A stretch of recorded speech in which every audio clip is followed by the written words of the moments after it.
The Jason Gregor Show. So that helped the Braves win all those games. Deep to right here. Get out of here. It did. It's another one for Acuna.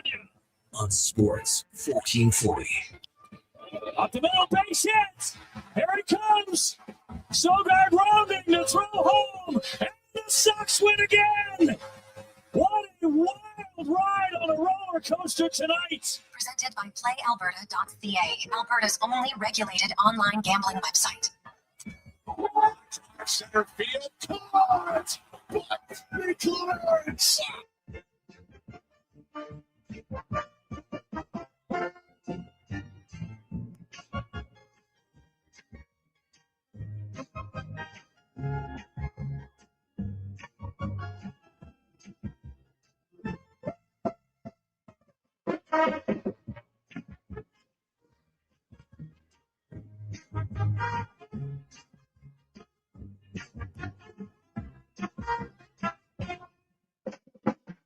Well, a little extra brass bonanza for you on a positive Friday. How are you? Welcome to the Jason Gregor Show, Sports 1440, sports1440.ca, YouTube, Facebook, X, Instagram. Thanks for listening. Thanks for watching the show. As always, brought to you by PlayAlberta.ca, Alberta's one-stop shop for casino, sports, live dealer, lottery, instants, and more. Check it out, PlayAlberta.ca. And of course, Lotto Max tonight, $25 million and 25 prizes of $100,000. Get your tickets, PlayAlberta.ca. While you're there, you can also check out the Jason Gregor Show odds boost specials and more. Gregor's picks, Hallie's picks, and more. We got a loaded show for you today. Dave Naylor is going to join us, talk a little CFL, a lot of football in hour number one. We'll CFL, then we'll go to Nick Hamilton. We're going to talk about the Rams. Suddenly, everybody's like, oh, the Rams, they're going to win. The Rams are going to win everything. Aaron Donald's coming back. I guess he's, he hasn't officially signed yet. Has he, Connor Hallie? Not official. He's got the workout with the team. Right. It seems inevitable, though. Yeah, okay. So that's fair. It's, you know what? He's obviously got the itch again. Sometimes you don't know what you have till it's gone. And he obviously loves football, and he retired young, and people talked about this last year. They thought he'd come back, and so we'll see what he has left. If he's only like even 90%, 80% of what he was, he'll still a pretty good player. James Nickel will join us. The New Jersey Devils. Is there a team in the NHL the last few years you would look at and say, for all the expectations that they had on the team, it didn't really come to fruition, right? Like if you look at New Jersey kind of on a year-by-year basis, it hasn't really been kind of what they would like.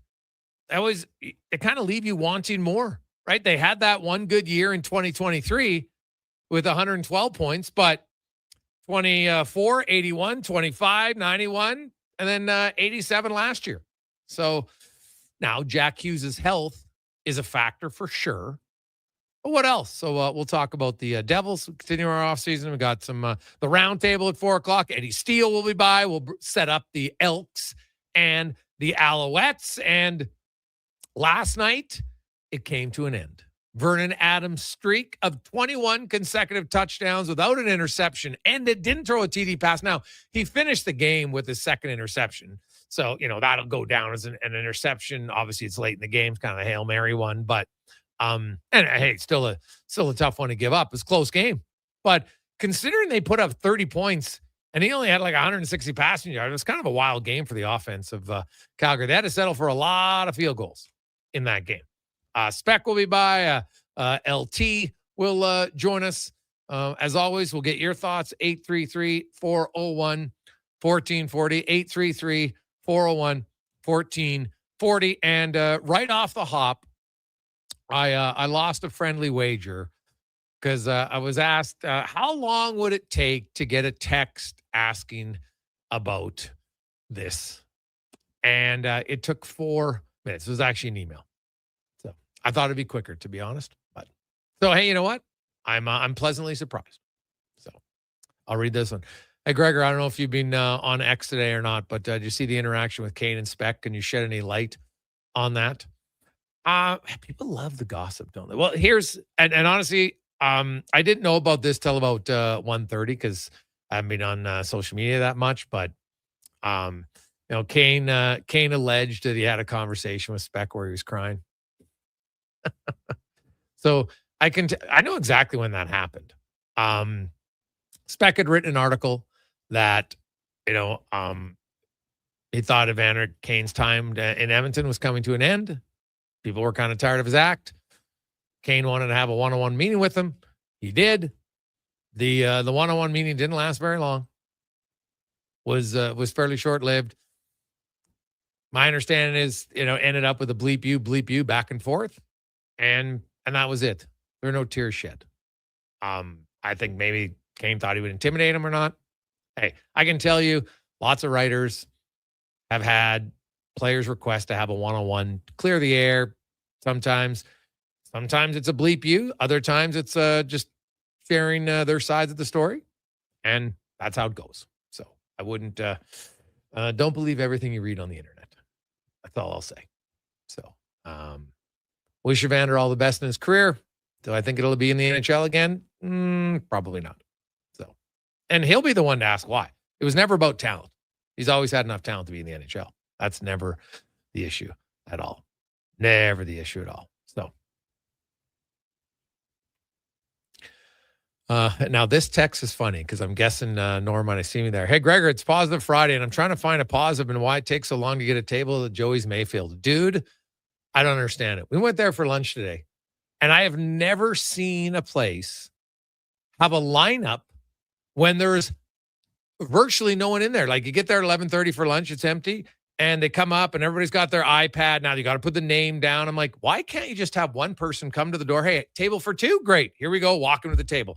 Next person up. There we go. You've got 5 people standing around. It was unbelievable. I couldn't believe it. 7 minutes from the time you entered a restaurant to go sit down, and it's not 6 o'clock. It's not like there's no empty tables. They're all empty. That might be the worst format I've ever seen, Connor Halley. I don't know if you've ever been there for lunch. Probably not because you're hosting your show. So I honestly can say I've never seen that occur in my life before. I'm like, why are we all standing here? There's all the tables there. Just go see people. I didn't get it. I don't understand it. Was it busy? Well, no, at 11:30, it wasn't that busy. No, there was literally 100, like you have the people standing at the waiting. Hi, can we get your name? Got to get you. And then they got to put it into an iPad. Why? That's what I understand. Why? Hi, table for 2. Yes, here we go. Take them over there. Take them over there. It's pretty simple. I don't really understand. Right. And I get worked in a restaurant. You want to set it out. So you have some people in certain sections and you have servers and everybody's, but this isn't hard. It's pretty simple. Okay. Sherry's taking that table of 4 over here. I'll take this table of 2 over here. Now we come back and you just see the room fill up. It didn't matter. Like got to eat. But honestly, I've never seen it with that many empty tables and you had like 20 people in line. For what? It's wild, man. It is absolutely wild. I don't get it. I don't know how anybody who manages that thinks that is an effective system. It's terrible. Absolutely terrible. Anywho, did you guys watch the CFL game last night, Conmans? Yeah, we got a new TV. So we upgraded. I'll say this. So 4K watching the CFL, the interviews, I'm seeing the beads of sweat on players' faces. It was incredible.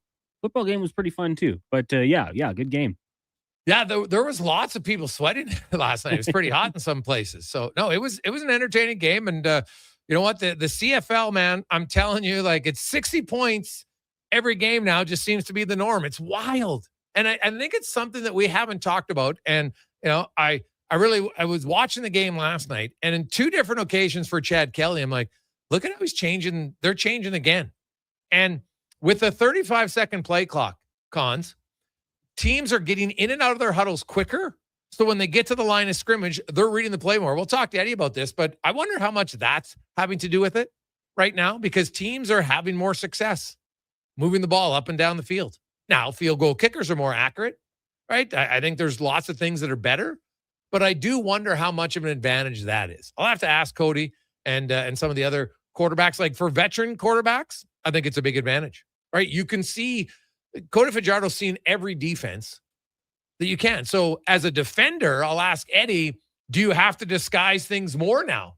moving forward with them having more time to get. Now, the teams that are effective who come to the line of scrimmage sooner, I think they have a big advantage because now you have longer to read what the defense looks like they're doing in formation. And that's fantastic. A lot of people thought the 35-second clock would be worse. Wrong. We've seen an increase in offense. We've seen an increase in plays being called. It's fantastic. Like, I'm telling you, man, this has been the most entertaining CFL season that I can think of in a long time. And there's big play. Like, we're still seeing big defensive plays. We're just seeing a lot of big plays offensively. I like it. And let's be realistic, Gregor. That's how you get fans in the seat, right? Yes. Like, you want to see offense. You want to occasionally, sure, a defensive shutdown game is fun to see for the football diehards, the sickos out there. But the casual fan wants points. We want to see big plays. We want touchdowns. They want the fireworks, the music that go along with it. It's fun to see the offense. And you're right. Like, you just scroll through the weeks here. Like, we're seeing at least one team putting up 30, and if not, both teams north of 25. That's great for the CFL.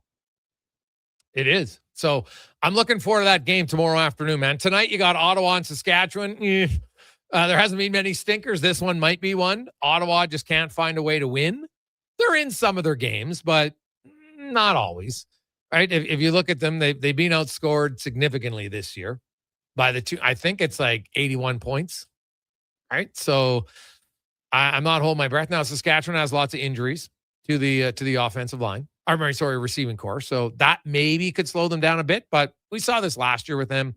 Didn't really matter. And then Saturday is a doubleheader. You have Edmonton, Montreal, 1:00 Edmonton time, and then Hamilton and BC at 5:00. And Nathan Rourke will return behind center for BC. So, hey, Cons, here's an easy tip. Take the BC Lions in that game. Big time. Big time. I think with Nathan Rourke back, the BC Lions, it might be a little bit of a spank job in that game. So yeah, I think we've seen them come in at 7-point favorites. I'd say take them to cover as well at home. Oh God, yes. As long as he stays healthy, and if not, you just hand the ball off to Xander Horvath or anyone else in that team. Because when they want to, man, that team can run the football. Yes, I agree. They can for sure. So I don't mind that game at all. Edmonton is a slight underdog in Montreal, so I think this is a tough game for the Elks. Now, good news, as we said yesterday, but it's confirmed. Nick Anderson will play. David Beard will play. All the other guys who are limited, they're all going to play on the defensive side. DeBlanco and Kenny Logan Jr. They're all in. So, but Beard coming back in, I think this will be the boost because very quietly, man, the Elks rushing game has done a whole lot of nothing for multiple weeks. And I think Beard's a part of it. He's not the only reason, but he's a part of it. Him coming back will help them, but their running game's got to get going here. They need to get Justin Rankin more involved. And I'd like to see, I think Rankin at times is not hitting the hole. He's trying to read the play sometimes rather than just hit it with his burst. Get 5 or 6 yards. You don't always have to wait to see if the big hole is going to open up. Maybe I'm wrong on that, but that's what I've seen a little bit from him lately. Incredibly patient runner, right? That's kind of when you see a lot of the times he's patient. He finds that hole, hits it, makes one guy miss. But you're right, Gregor. I was talking to Eddie Steele about this last week.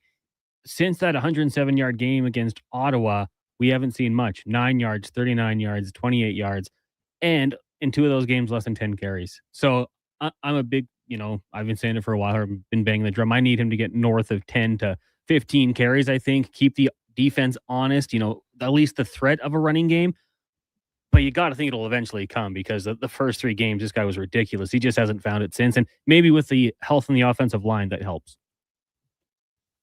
Well, yeah, I think that'll help for sure. So Boyko will be the right guard. You'll have Beard at center and O'Donnell at the left guard. Obviously, the tackles remain the same for the green and gold. We'll take a quick break. Dave Naylor is going to join us next. It's the Gregor Show presented by PlayAlberta.ca. Albertans love to debate the best way to enjoy summer sports. No. Playing on the field is the best, man. No way. Watching from the sidelines, way more relaxing. You're both crazy. Checking out the game from the Bro Zone is where it's at. But there's one thing every sports fan agrees on. Wilhock Beef Jerky. Wherever you catch the action, load up on Alberta's best beef jerky. Wilhock Beef Jerky, because you can't have summer fun with salad. only available in Leduc. Your weekend hotspot is at On the Rocks. Party with Edmonton's best bands every Friday, Saturday, and Sunday. And we got them all. From the Barkells to Tallboy, Radioactive, Curves, the Brute Squad, Morningwood, Roxilla, Punch Buggy, and more. Plus, the guy who keeps the party going every weekend. DJ Kenny K on the ones and twos, live. Get ready to have a good time this weekend. Your bar, your party. You're On the Rocks. On the Rocks. Just Brab and 118th. And here comes Action Electrical Service Team sprinting onto the scene. These are your first responders for any electrical emergency. That's right. With their fleet of service vans and specialized gear, they assess, they service, and maintain electrical lighting and automation systems. They're all about rapid response. Quick diagnostics and repairs to restore power and safety fast. Hire the Action Electrical team to bring home a win for your project. Visit actionelectrical.net. Expand your brand with Fusion Promo Marketing. Fusion is your trusted partner for all things branded merch and apparel. Thousands of products perfect for businesses, sports teams, and corporate events. Fusion with a Z. Promomarketing.ca. At Papa John's, we know it's not just a pizza. It's a family gathering. A happy birthday, a special celebration, or just a sigh of relief at the end of a busy day. For a limited time, get large one-topping pizzas for only $14.99 each on original, thin, or New York-style crust. Use promo code L1499 at papajohns.ca or on the Papa John's app. Get yours today. Better ingredients, better pizza. Papa John's. Craving a dining experience that rises above the rest? Head to Summit Restaurant in the Silent Ice Center, just minutes from South Edmonton Common. Savor exceptional house-made pizza, delectable entrees, and expertly crafted cocktails in a stylish, modern atmosphere. Perfect for a casual meal or a special night out. Summit offers a refined experience where every bite and sip reflects our dedication to quality. Elevate your dining experience. Make Summit Restaurant your destination tonight. Wondering what you can afford? Let Go Auto do the math with our free car loan calculator. No pressure, no awkward convos, just quick answers on your budget and payments. Bad credit? No credit? We got you.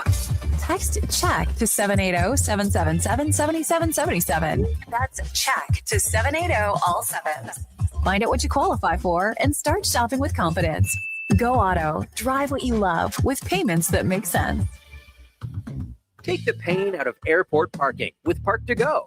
Your first-class parking experience. Book self-serve and valet parking and save up to 30%. Book now with promo code RADIO. That's RADIO. Photographers, start your cameras. Vision Credit Union's annual photo contest is back. We're asking you to show us the people, places, and moments that made you glad you chose this rural life. Maybe it's the view from your farm, a walk down Main Street, neighbors pitching in, a weekend at the rodeo, or a sunset down a back road. Share your photo to show why life in rural Alberta is a choice worth celebrating. Enter and vote at what'syourshare.ca. Ready to upgrade your ride this spring? Come on down to the Golf Cart People. They're a family-owned and operated business that's been serving the community since '97. Whether you're looking for a brand new or quality pre-owned cart, a rental for a special event, they do that too. The Golf Cart People have a huge selection of parts and accessories, and their expert service team is here to keep you rolling. The Golf Cart People, your one-stop shop for everything golf cart. Visit golfcartpeople.com. Not sure where to turn? Remember 211, the number to contact for mental health, addiction, and community supports. It's free, confidential, and available 24/7. 211 Alberta. One number, countless connections. A message from the Government of Alberta. Hey, sports fans, we've got a clear choice for you. At Crystal Glass, we provide customers with the perfect glass for any job. From home to auto and even commercial, installation or repairs, we're your team. Call 310 Glass or visit crystalglass.ca. Crystal Glass.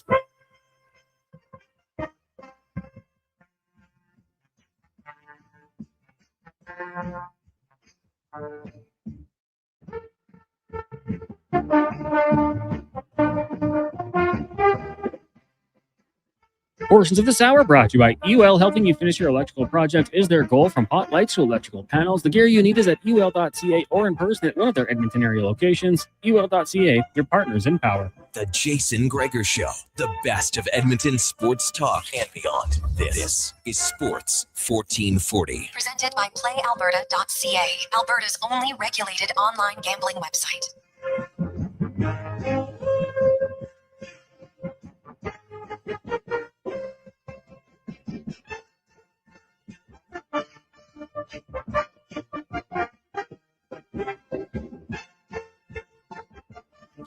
.221 as we continue on. Positive Friday, Sports 1440, sports1440.ca, YouTube, Facebook, X, and Instagram.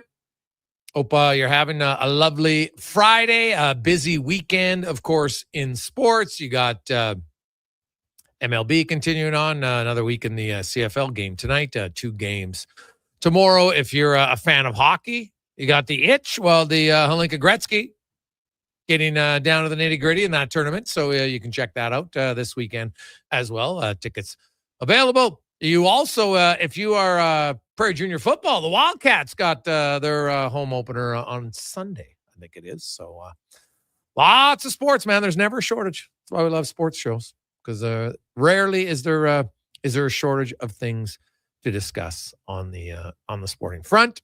As always, we'll get some of your texts, 833-401-1440, 833-401-1440. We're going to get to Dave Naylor now.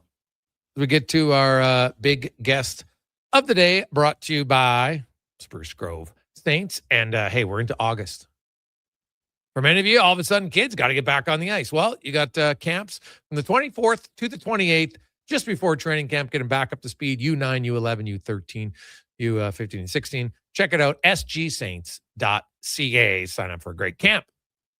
As we are joined now from the CFL on TSN, Dave Naylor joins us. Dave, welcome to the show, my man. How you doing? Not too bad. Thanks so much for having me. Well, Dave, the streak came to an end last night. The most impressive streak ever in CFL history for Vernon Adams with 21 consecutive touchdowns before throwing an interception. It was kind of a weird night last night. When you look at the score, it's 63 points. You're thinking, wow, but Calgary didn't have a ton of offense overall. Like 159 passing yards, only 12 completions. Mills had 79 yards rushing. Adams did add 25, but basically 250 total yards of offense, and they still scored 30 points. And Calgary's kind of been that, and as much as I think Vernon Adams, rightly so, is getting tons of attention for the way he's played this year.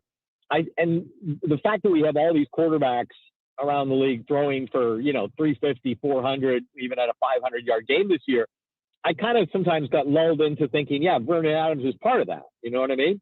But he's not. He hasn't been the big yardage guy really this year. He's been the efficiency guy.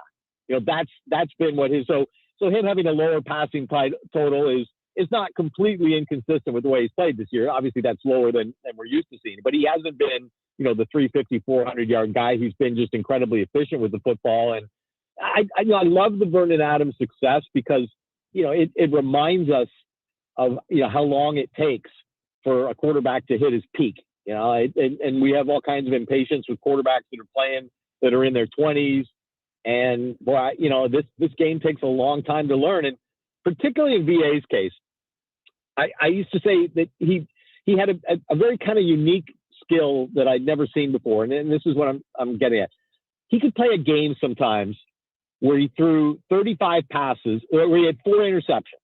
Now, 4 interception game sounds like a bad game, right? For a quarterback. For most quarterbacks, a 4 interception game would be bad. But with VA, it was like if you took away those 4 passes, he was great. It wasn't like he was terrible and the 4 interceptions were symptomatic of bad quarterback play. No, it was just on those 4 plays, he threw picks. The rest of the game, he was really good. And so the puzzle in my mind was always, boy, if he could eliminate that aspect of his game, he's going to take himself to another level. And sure enough, this year, he not only eliminates that from his game, he eliminates it from his game like no quarterback has ever done in the league's history. So it had to end. It's like the Davis Alexander streak that Edmonton kind of extinguished in overtime earlier this year. Although I still think it's amazing that he has never lost a CFL game in regulation time. a regular season game in regulation time. I think we'll talk about that enough because it's still a pretty amazing stat, given that he's in, kind of his third year as a starter in the league. It's having started a lot in 24, but an odd game and just nice that the Argonauts got to be at home for a night. Well, that's true. And we did see, my understanding was the end zones are 15 yards now with those new suites. So we kind of got to see the first look of 15-yard end zones. Yeah. And it's funny. I was talking to the commissioner not long ago about, the end zones. And I've always thought of it as, the end zones are going to be sort of, 150% bigger, say, than they are in American football, right? Because they're 15 yards deep and American end zones are 10 yards deep. So they're still going to be 50% bigger. Well, Stuart Johnston actually reminded me it's 80% bigger when you take in the width. Yes. So obviously I'm aware of the width of the Canadian football field, but my mind had just gone to 50% bigger. So they're still 80% bigger. And you get a little preview of that. I think there's, I'll say this about the rule changes that are coming. And I know there's a lot of apprehension around them for a lot of people. I'm going to take some measure from the rules that have been introduced this year, because if you look at the things that have been implemented this year, and granted, they at least from an optical point of view, they aren't as jarring as the ones that are coming next year. But teams on opposite side of the bench of the field. I know we already had that in the West Division. The play clock, the consistency of the play clock, which has gone, I think it's about 5 extra plays a game, in the same amount of time, which is, not nothing when you put it over the course of a season. And you look at the Rouge. The Rouge, I think, the league got saved an embarrassment when Liram Haralahu missed the 31-yard field goal in Hamilton a couple weeks ago, and the Oilers lost the game instead of going overtime because of the miss. And I got to say, the new overtime, we've only seen it once, but I love that. The exchange of 2-point converts. I thought it was riveting. So you take those 4 changes that have been introduced, and look, I've noticed people like Bob Irving, the longtime play-by-play broadcaster of the Winnipeg Blue Bombers, who's, I would say, about as traditional a guy as there is in the CFL. And in terms of media, I know he's retired now, but he still pays lots of attention. Like, he's been very complimentary of the changes that have been implemented this year. And as I say, I know there's more apprehension about 15-yard end zones and goalposts on the back and 100-yard fields and all that. I do think that Stuart Johnston and his team have earned some trust by the way this first phase has gone in. Well, hey, and speaking of that, Dave, I was watching the game last night, and there was multiple occasions. Now, I know he threw 4 interceptions, so it wasn't like it was all roses. But there were multiple occasions, Toronto to the line of scrimmage, and he's clearly seen what the defense is doing, and they're changing the play call. And we've seen a big increase in offense this year in the CFL. It's great. Higher scoring games. I love it. You know what? I do believe that in the regular season, entertainment matters. You want to get low scoring in the playoffs, then whatever, because people just want to win. Sure. But in the regular season, I do think offense helps sell tickets. And do you believe the 35-second play clock? Because a lot of people thought, it's going to be less scoring. In fact, it's more scoring because we've got veteran quarterbacks get to the line of scrimmage. They see what the defense is doing, and they're audibling out, and they're finding better options. I think you're absolutely right. And it's funny, just kind of what we're learning about here. I wrote quite a lot the first 4 or 5 weeks of the season about, the quarterback play, about the high scoring, about the big yardage games, and, tried to explain it. And I talked to a lot of people about why it was happening. And by no question, the biggest factor was that the quarterback class is at a high point in the cycle, right? It always kind of cycles from year to year to year to year with retirements and new guys coming in. And we're at a stage where the new guys have arrived. They've established themselves. They're the stars, the Nathan Rourke and Davis Alexander. And the old guys, Bo Levi Mitchell, Trevor Harris are still slinging it and playing at a high level. That's the biggest reason. And of course, the reason I wrote those things in weeks 4 and 5 was I knew inevitably we'd get quarterback injuries and this would change. And it has. But, of all the things that I talked about, that one didn't come up, interestingly. But, a guy, Mike Sutherland, who was a former offensive lineman in the CFL, played with Ottawa and I believe some other teams as well. He sent me a piece that he wrote about this very topic and addressing, the impact of the play clock on offense. And I do think that, again, along with probably 6 or 7 factors I could come up with that have kind of, changed the move the league kind of in an offense direction. I think that does matter. I think one of the curious things for me will be if at some point the whole game is this way, instead of, saving the last 3 minutes for the old play clock. And just so we understand how that came about, at Rules Committee, when they brought in the new rules, they put it in the hands of Rules Committee to try to figure out, the minutiae of how it's going to work. And when the Rules Committee, which is basically, coaches, PA rep, they decided to keep the final 3 minutes the way they wanted. Now, I don't know that that's the way the league wants to do it long term. In fact, my sense is, it may not be, but I think it was a bit of a nod in the direction of the coaches that they dropped an enormous amount of change on their head, out of nowhere, kind of last September. And they were going to let them decide this one. And no shock, coaches, if you've asked them about rule changes, generally will go with the status quo. But it is something that could evolve in the league, I think, years down the road. Okay. So I've looked at it. I've enjoyed it. This has been one of the more entertaining starts to a CFL season I could think of in a long time. Without a doubt. It's been great. As Dave Naylor joined us. So, Dave, we move to tonight, man. Ottawa's probably the one real kind of sore spot in the league right now is Ottawa. And, hey, in any league, you're always going to have teams that are bad. And, like, Ottawa right now isn't very good. Now they've gotten rid of their defensive coordinator, who was obviously, associates with the head coach. So I don't think that's an easy fire. But you think we're going to see any difference defensively from them? And can they take advantage of a depleted Saskatchewan receiving corps? Yeah, that change may have been a little easier come about than it appeared on the surface, because I know everybody looks at Ryan Dinwiddie and Will Fields and says, well, they were together in Toronto when they won the Grey Cup in 2024. But Ryan Dinwiddie didn't retain Will Fields coming off that season. He tried to hire Brent Monson, and it fell apart over contractual issues, and Monson ended up going to Hamilton. But Will Fields was not invited back to that staff after winning the Grey Cup.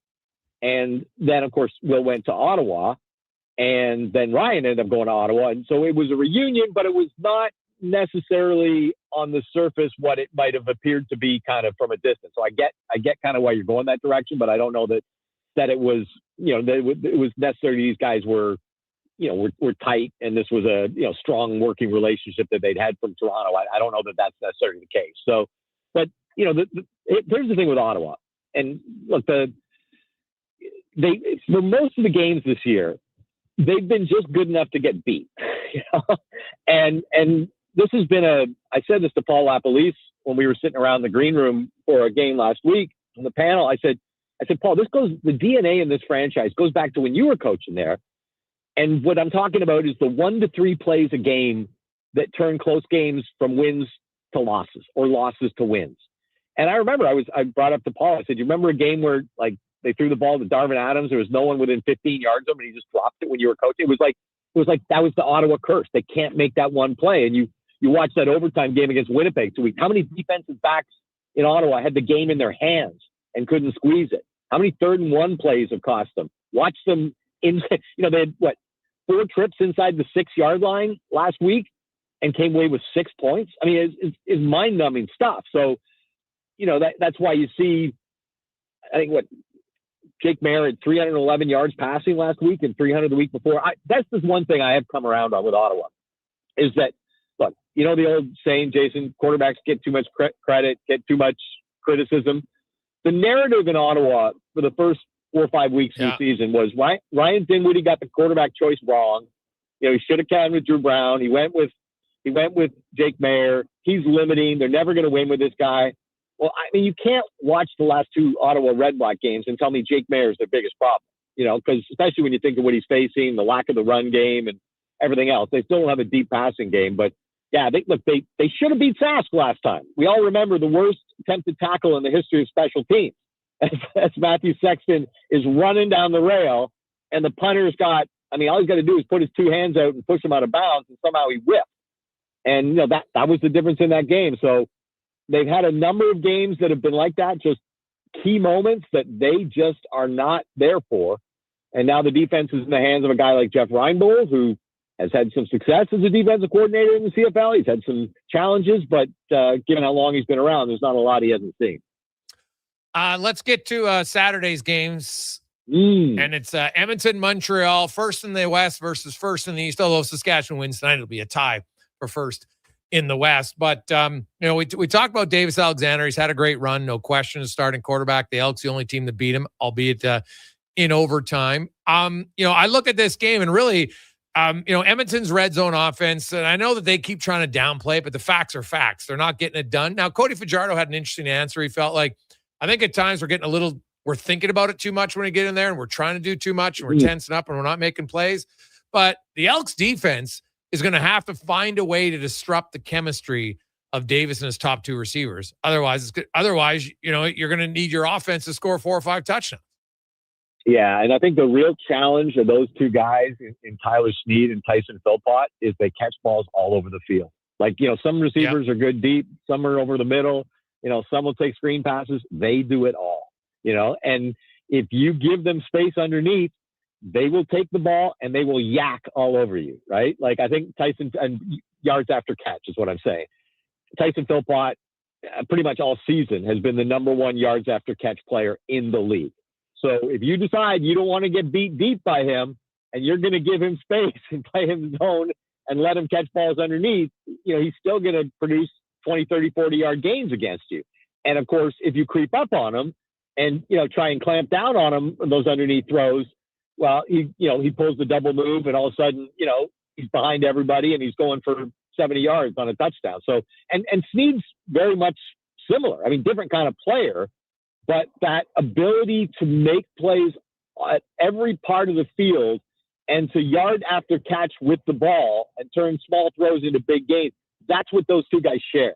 And, it's funny because the criticism, but one of the sort of potential negatives of Montreal's offense earlier in the year was an inordinate proportion of throws going to those two guys. And now that should make it easier for defenses because you know where the ball is going, but it didn't seem to be. And now, Cole Speaker's come off injured, and he's kind of given that third guy that they were lacking. And so, it's kind of become, it's not quite a 3-headed monster, but it's a little bit more like 2.5. And I agree. I mean, Davis Alexander throws on the run so well, moves so well. His versatility, you just got a lot of versatile players on that offense that really make it challenging for a defense. Yeah. Well, I look forward to that game. The Elks get Anderson back. He'll play at middle linebacker, although I'm not sure he's going to play the whole game. We'll see kind of where they rotate him in. David Beard comes back in. And, the Elks run game, which was a big story early on, has been just as bad of a story the last 3 weeks. Like, their run game's been pathetic now for almost a month. They got to get going. It's unreal. I mean, it really is. I mean, I'd be hard-pressed to think of an element on one team that was performing at an incredibly high level and has basically been snuffed out. And we did some stuff, again, this is stuff you do early in the season before stuff regresses to the mean, but we did some stuff on projecting some of the records that, could come down in this season if things had continued the way they were. Vernon Adams, challenging for touchdown throws in a season. Tyson Philpott, which that one's still alive. Like, he's going after the Alan Pitts record. And, the biggest challenge for him will just be playing 18 games. The most he's ever played in his career is 13.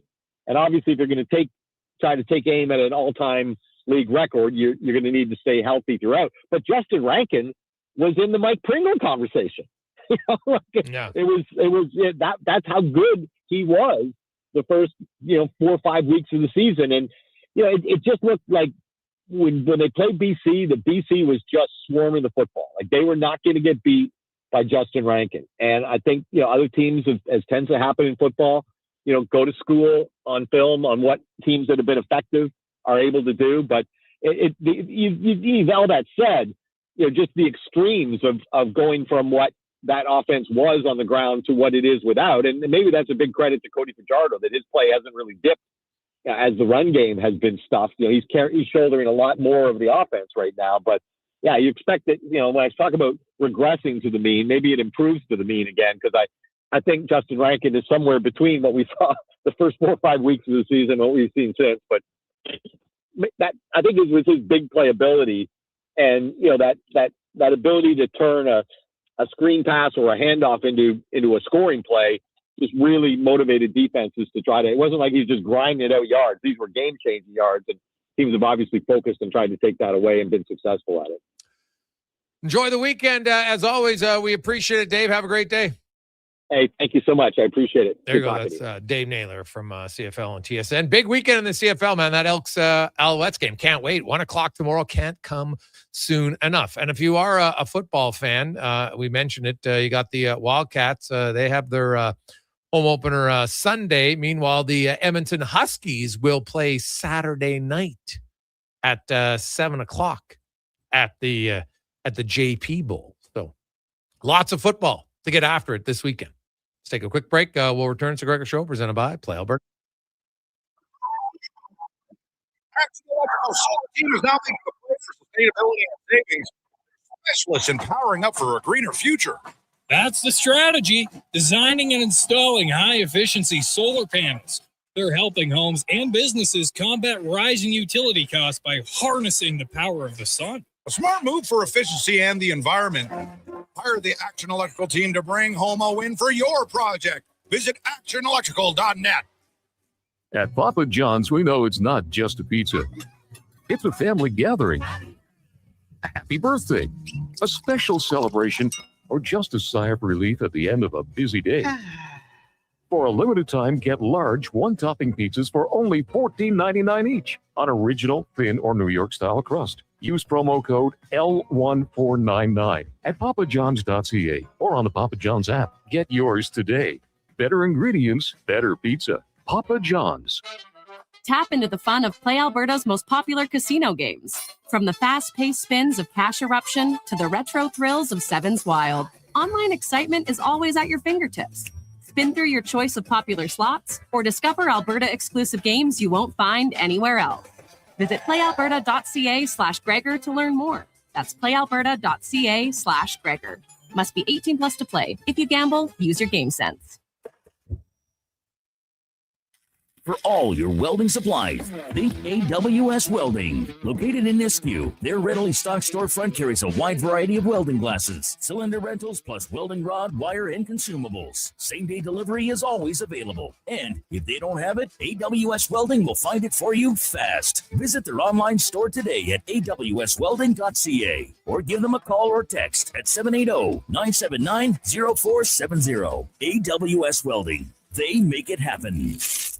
Thinking of growing your business? In partnership with Prairie's Can, the Alberta Chambers of Commerce is helping businesses explore new opportunities, new markets, and build connections through organized trade missions across Canada. Find the right mission for you at abchamber.ca/trade missions. Struggling to find skilled workers? What if you could fill your talent pipeline with motivated, pre-vetted youth and receive funding to support your efforts? At Careers the Next Generation, we connect Alberta employers with interns in skilled trades, IT, agriculture, forestry, and more. All WCB covered, high school accredited, safety trained, and ready to contribute from day one. With 83% of RAP students continuing their apprenticeships after high school, investing in youth today means securing your workforce for tomorrow. Don't wait. Visit careersnextgen.ca to get started. Ford employee pricing is on now, and you pay what we pay on virtually our entire lineup of Ford vehicles. Visit your Alberta Ford store today. Are you looking for safe and reliable transportation solutions for your wedding, corporate retreat, or golf trip? Look no further than Silent Rides, Alberta's premier charter bus company. Whether your group is big or small, Silent Rides has you covered. We offer 3 different sizes of units to cater to your needs, and we provide first-class service at affordable rates. Get your quote today. For more information and to request a quote, contact sales at 877-748-0991 or visit silentrides.ca. Hi, Mike here from Northgate Chevrolet Buick GMC. Car shopping sucks. That's right. Going back and forth 100 times just to get a price. Give me your credit card for a test drive. What's all these extra fees? That sounds ridiculous. At Northgate, we do things a little differently. Good deals on new, pre-owned vehicles, good people, and a great selection. And don't forget about our employee pricing. Stop in and see us today, 13215 97th Street, or visit us online at northgategm.com. You're in Northgate country.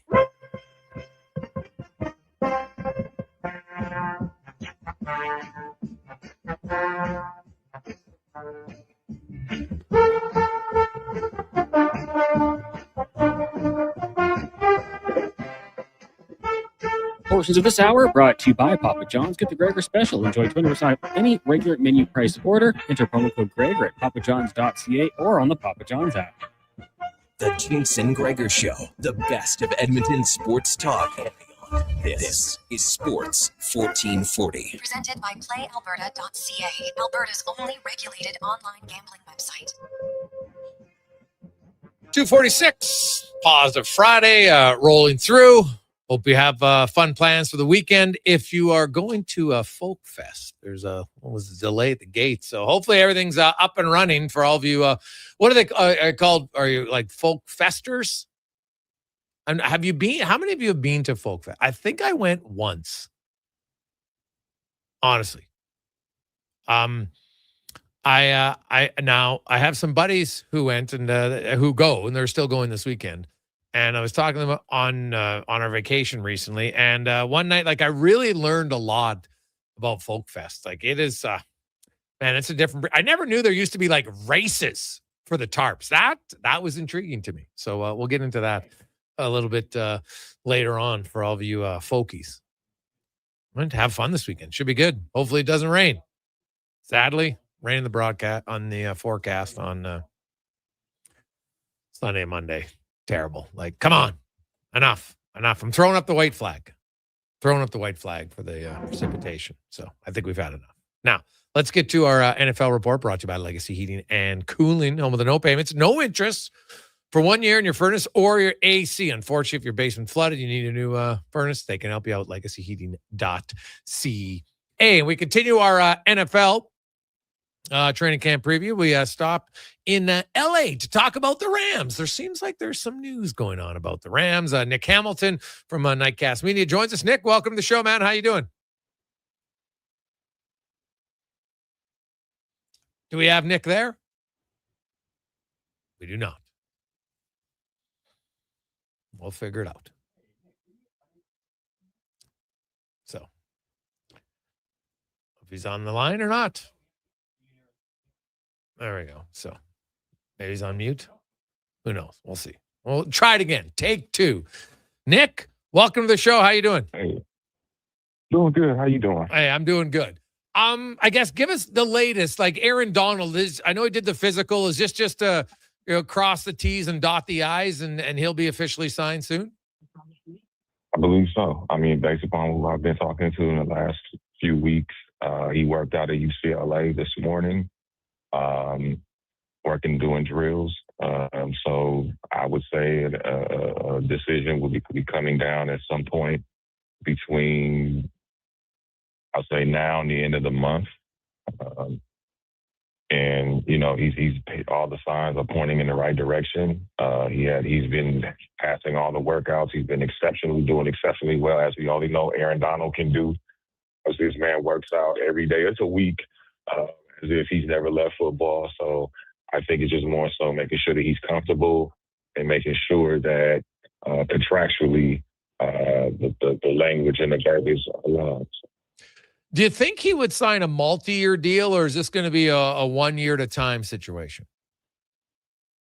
I don't see it past 1 year, to be honest with you. I think this is the year and I think Myles Garrett has a tremendous amount of reason. You know, obviously getting a guy, the 2025 Defensive Player of the Year, coming to Los Angeles, obviously that's going to wake up some bones in your body to say, you know what, I think I still have a year left on my original deal. Maybe I could come back. I haven't stepped away that long. I mean, it's only been about 2 seasons. I know it feels longer than that, but it's really only been about 2 seasons since he stepped on the field, you know, when they won that last championship. So I think if you're Aaron Donald, you go all in this year because obviously also too on the offensive side we don't know how much longer Matthew Stafford's going to have you know, playing at a high level as a starting quarterback. So I think this is the year that if you're the Los Angeles Rams, you want to cash all in, and if you're Aaron Donald, you want to make sure that you have everything going for you so that you can be a major contributor on this defense as well as this team. You look at, and you mentioned Myles Garrett, and that combination has a lot of people very intrigued to just see how potentially dominant. Now, obviously, we have to see Aaron Donald, and you know what? There's maybe no reason to believe he can't be the player he was, but age catches up to everybody, so it's still a little bit of a wait and see. But the thought of that potential combination, Nick, and just how lethal they could be in the way they could exploit offenses. Oh, absolutely. I think it'll be something. Not exact, but something maybe similar to what we saw with that year that when they won the Super Bowl, it was Aaron Donald and Von Miller, right? That you're not going to double team either one of them, because if you go single coverage, the type of damage they're going to bring. And I think it's more intensified now because of Myles Garrett, because of the type of player that he is, and the fact that he can command double teams, and sometimes we've seen even triple teams. But then if you do that, guess who you leave open? That's not, you just kind of pick your poison if you're an opposing offense. And so I definitely see these two definitely coexisting. I think they will work extremely well together. And this is probably the best defense we've seen this Rams team have in the last few years. So you look at and they're in a pretty tough division. Obviously, you got the defending champs in Seattle, and now the 49ers, if they can stay healthy, they should be pretty good. You mentioned Matt Stafford. Do you feel that, is he on the final years? Does he got 1 year left? Do you think he'll play multiple? And where do you outline their offensive strengths this season?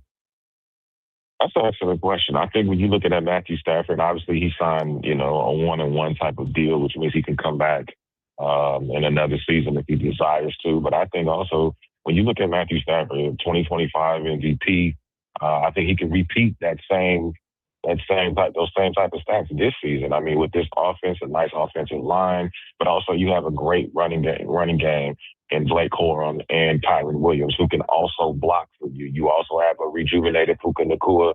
You have Devontae Adams, who's healthy. And I'm gonna tell you something.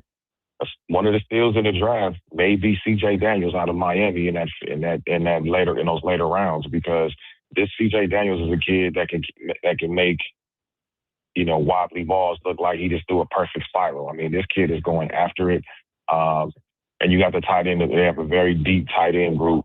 Tyler Higbee, Davis Allen. They're looking for big things out of Terrence Ferguson to take a step up this season.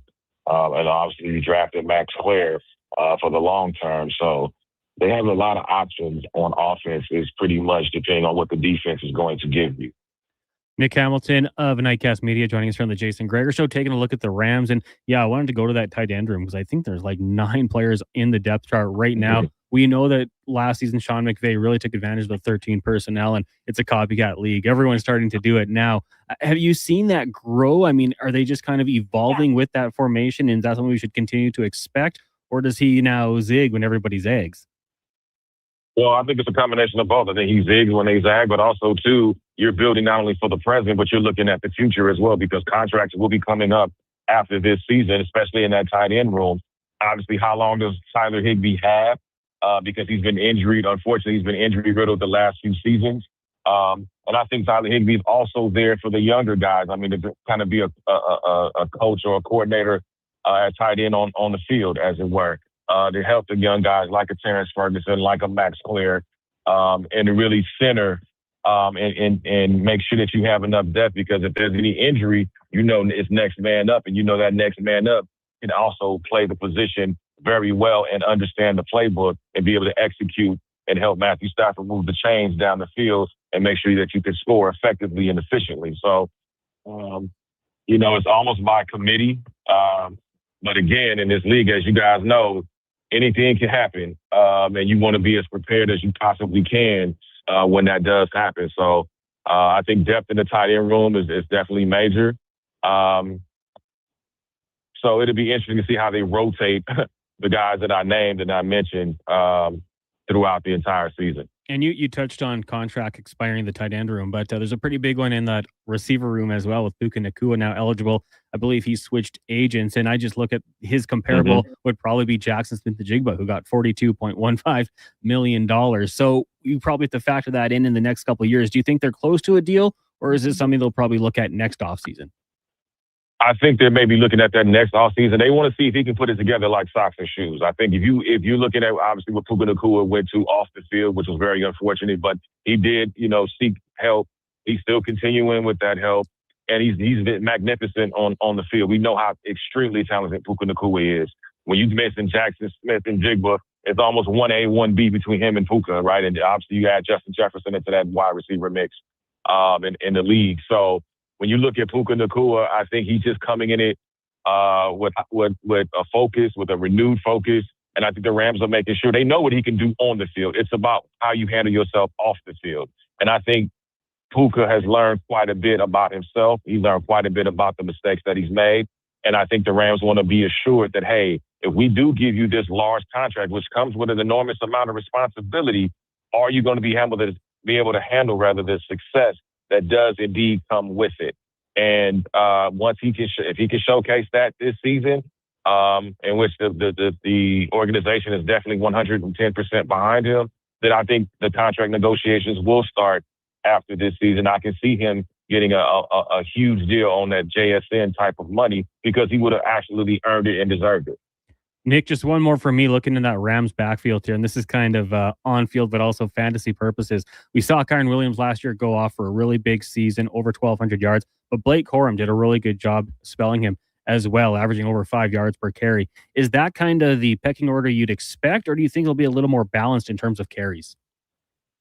I think depending on the opponents, right? Because I think like the great thing about Sean McVay, he doesn't just say, okay, hey, this is running back by committee, so we've always done this, we're going to continue to do this. No, he knows how to make adjustments when they are necessary. Yes, I would expect Kyron Williams to take the first load, but don't sleep on the fact that Blake Corum, when necessary, will come through. And these are two different types of backs. They have some similar styles, but they have a lot of differences as well that are affordable for the Rams to be able to explore and to be able to dismantle opposing defenses as they play throughout the season. As you watch and you go into training camp, are there any new faces? Like, who are the players you think could be impact guys for the Rams who aren't established, proven names? That's a great question. And I know that he's taking a lot of flack, but when I was watching Ty Simpson, for example, and the one thing that stood out to me about Ty, and I know he's going to be on the backup, he's going to be on clipboard duty for the most part, especially during the regular season, but he's starting to be a little more calmer under center. I've noticed that about him. But I think a guy that can probably make some sort of major, some immediate impact or potential impact could be CJ Daniels. The man, he can catch, like I say, he can catch a football. I don't care how you throw it. He's going to find a way to catch that football. And I think that's what you need, especially when you have, Devontae, you have Puka. You need a third threat. And I think CJ Daniels will continue to work extremely hard. I spoke with him last Saturday and just asked him, hey, man, how's camp going? How have you been able to adjust? And he said, look, I take it one day at a time.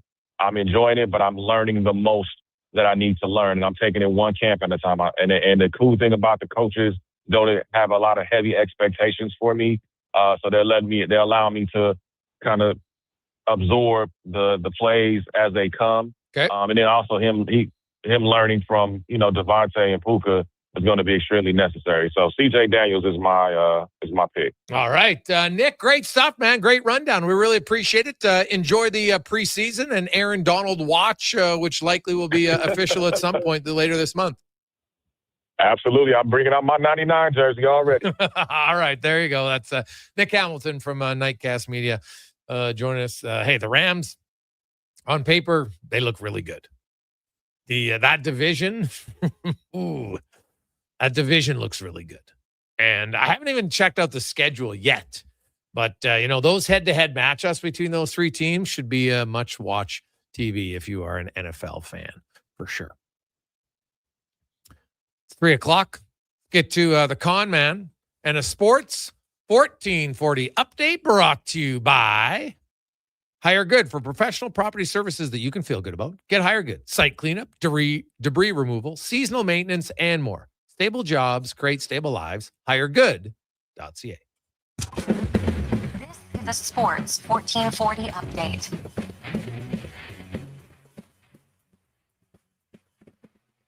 Week 10, the CFL rolls on tonight. You got the Riders and Red Blacks from Regina. Kickoff 7 o'clock tomorrow. Doubleheader Elks and Owls at 1. Then at 5 o'clock, BC hosting Hamilton. Major League Baseball, Jays Phillies from Philadelphia. First pitch, 4:40. We'll join that one in progress following the Jason Gregor Show at 6 o'clock on the AM feed only. Elsewhere, Yankees, Braves. Marlins host the Angels. Athletics head to Boston. Brewers and Twins. Cubbies get the Royals. Cards host the Rockies. Diamondbacks host the Dodgers, while the Mariners up against the Rays. The Athletics have made a change in the front office, announced the departure of general manager David Forst earlier today. The A's currently sitting 45 and 74th spot in the AL West, expected to miss the playoffs for the 6th consecutive season. The Tennessee Titans have signed left guard Peter Skronsky to a 4-year, $100 million extension with $88 million guaranteed, making him the highest paid guard in the NFL. And Canadian junior football this weekend. The Huskies host the Colts on Saturday at 7 o'clock with the Wildcats in action Sunday. Regina in town. Kickoff at 1. Coming up in hour 2 of the Jason Gregor Show, we'll be joined by Devils beat reporter James Nichols and get to the stats of the day. I'm Connor Halley. This has been a Sports 1440 update. This is Sports 1440, a Stingray radio station broadcasting on Treaty 6 territory. Download the free iHeartRadio app and listen to CKJR wherever you go. Do you know why people love working at GS Construction? It's honest work. It's work that needs to be done. And we're really good at what we do. That's why GS Construction has been in business for over 50 years. We won't be wearing a top hat and tails, more like hard hat and boots, because we're heading underground to keep the water flowing in and out of your homes and businesses in Edmonton. GS Construction is currently looking for experienced pipe layers and top men. Visit gsconstruction.ca/careers today. 24 hours a day, 7 days a week. Edmonton sports fans stay informed with Sports 1440. Stream us. Listen to us on the AM dial. However you consume this radio station, thanks for listening. Hi, I'm Colin Livingston, president of CanTorque. We've been tightening bolts and redefining our industry for 25 years. Yes, a quarter century. And we're just getting started. Check us out at CanTorque.com. Our tools age better than I do. It's cone season at McDonald's, which means vanilla cones are $1 each 21 plus tax as we in McDonald's continue on app pause all summer Friday. long. Soft, creamy, and crunchy. For just $1 each plus tax exclusively in the McDonald's app. App download and registration required at participating McDonald's in Canada. Legacy Heating and Cooling is serious about cooling. Good. In fact, we offer multiple ways to cool your home. So you better call Legacy. Call Legacy. If you're looking for traditional air conditioning, we got you. Call Legacy. Call Legacy. Or ask us about a heat pump to help you heat and cool. Call Legacy. Call Legacy. Cool with AC or cool with a heat pump. Cool your home with Legacy Heating and Cooling.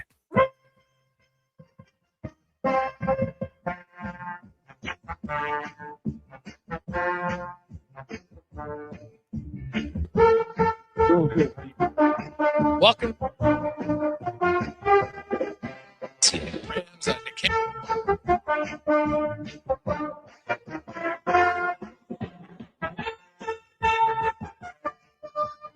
Portions of this hour brought to you by Leading Edge Physio. We treat pain and injuries head to toe and some other issues that might surprise you, like incontinence, vertigo, neuropathy, and cognitive issues. We invest in technology, techniques, skills, and people that know how and what to fix. Life shouldn't hurt. LeadingEdgePhysio.com. The Jason Gregor Show, the best of Edmonton sports talk and beyond. This is Sports 1440. Presented by PlayAlberta.ca, Alberta's only regulated online gambling website.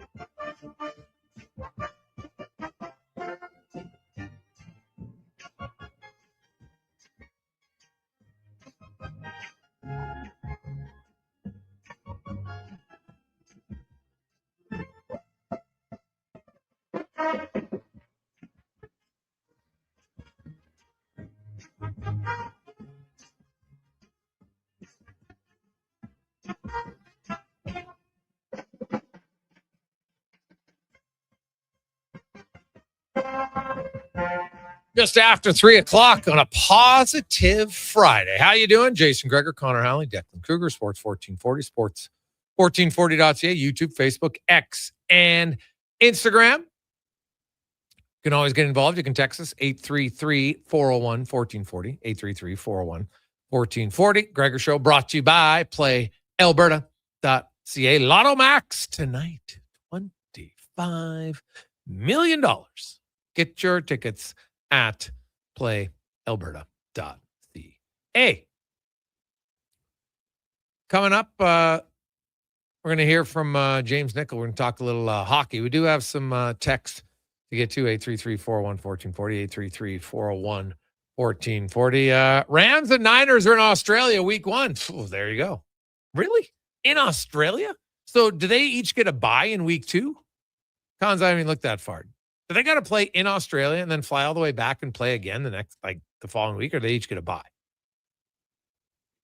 They kick it off in Australia. They play on the 10th and the 21st. So okay, so it's a Thursday and then a Sunday. Yeah, similar to Chargers and Chiefs got that last year with Brazil, which isn't quite Australia, obviously. Yeah, Australia is it's crazy. Yeah, I mean, do we need to do this? You think? Like, I get some of them, but you couldn't go further. Yeah, it's like playing in New York and going the opposite way around the world. Just like, why do it? I don't get it. Yeah. And I'm guessing there's got to be somebody who's paying him, right? Because money talks. So is the league making that much more money on it? And so what time is the game played local time in Australia? So I think right now they're 16 hours ahead. Okay. So is that game... Because usually the game's played at 8 o'clock at night. So will that game be played at like noon? So it's 6:30 our time. So I believe 10. I don't know all the time zones in Australia. My sister lives there. We kind of have a basic understanding. But yeah, 6:35 our time. So that would be 10:30, 11:30 in Australia, a.m. Yeah, like that's a terrible start time. It's a Thursday. Like for the local people now, I know it's a one time, and so people will go because they want to say, "Hey, I got to go to the NFL game." But yeah, it seems like I don't know. Like you're going to Australia, why? You're not gonna have a league there. It's kind of like the NHL. Like the NHL talks about expansion to Europe. How realistic is it? You would have to have at least 6 teams in the European division, at least. So. And I don't think you can have a massive expansion at one time. I'll say this, Connor Halley.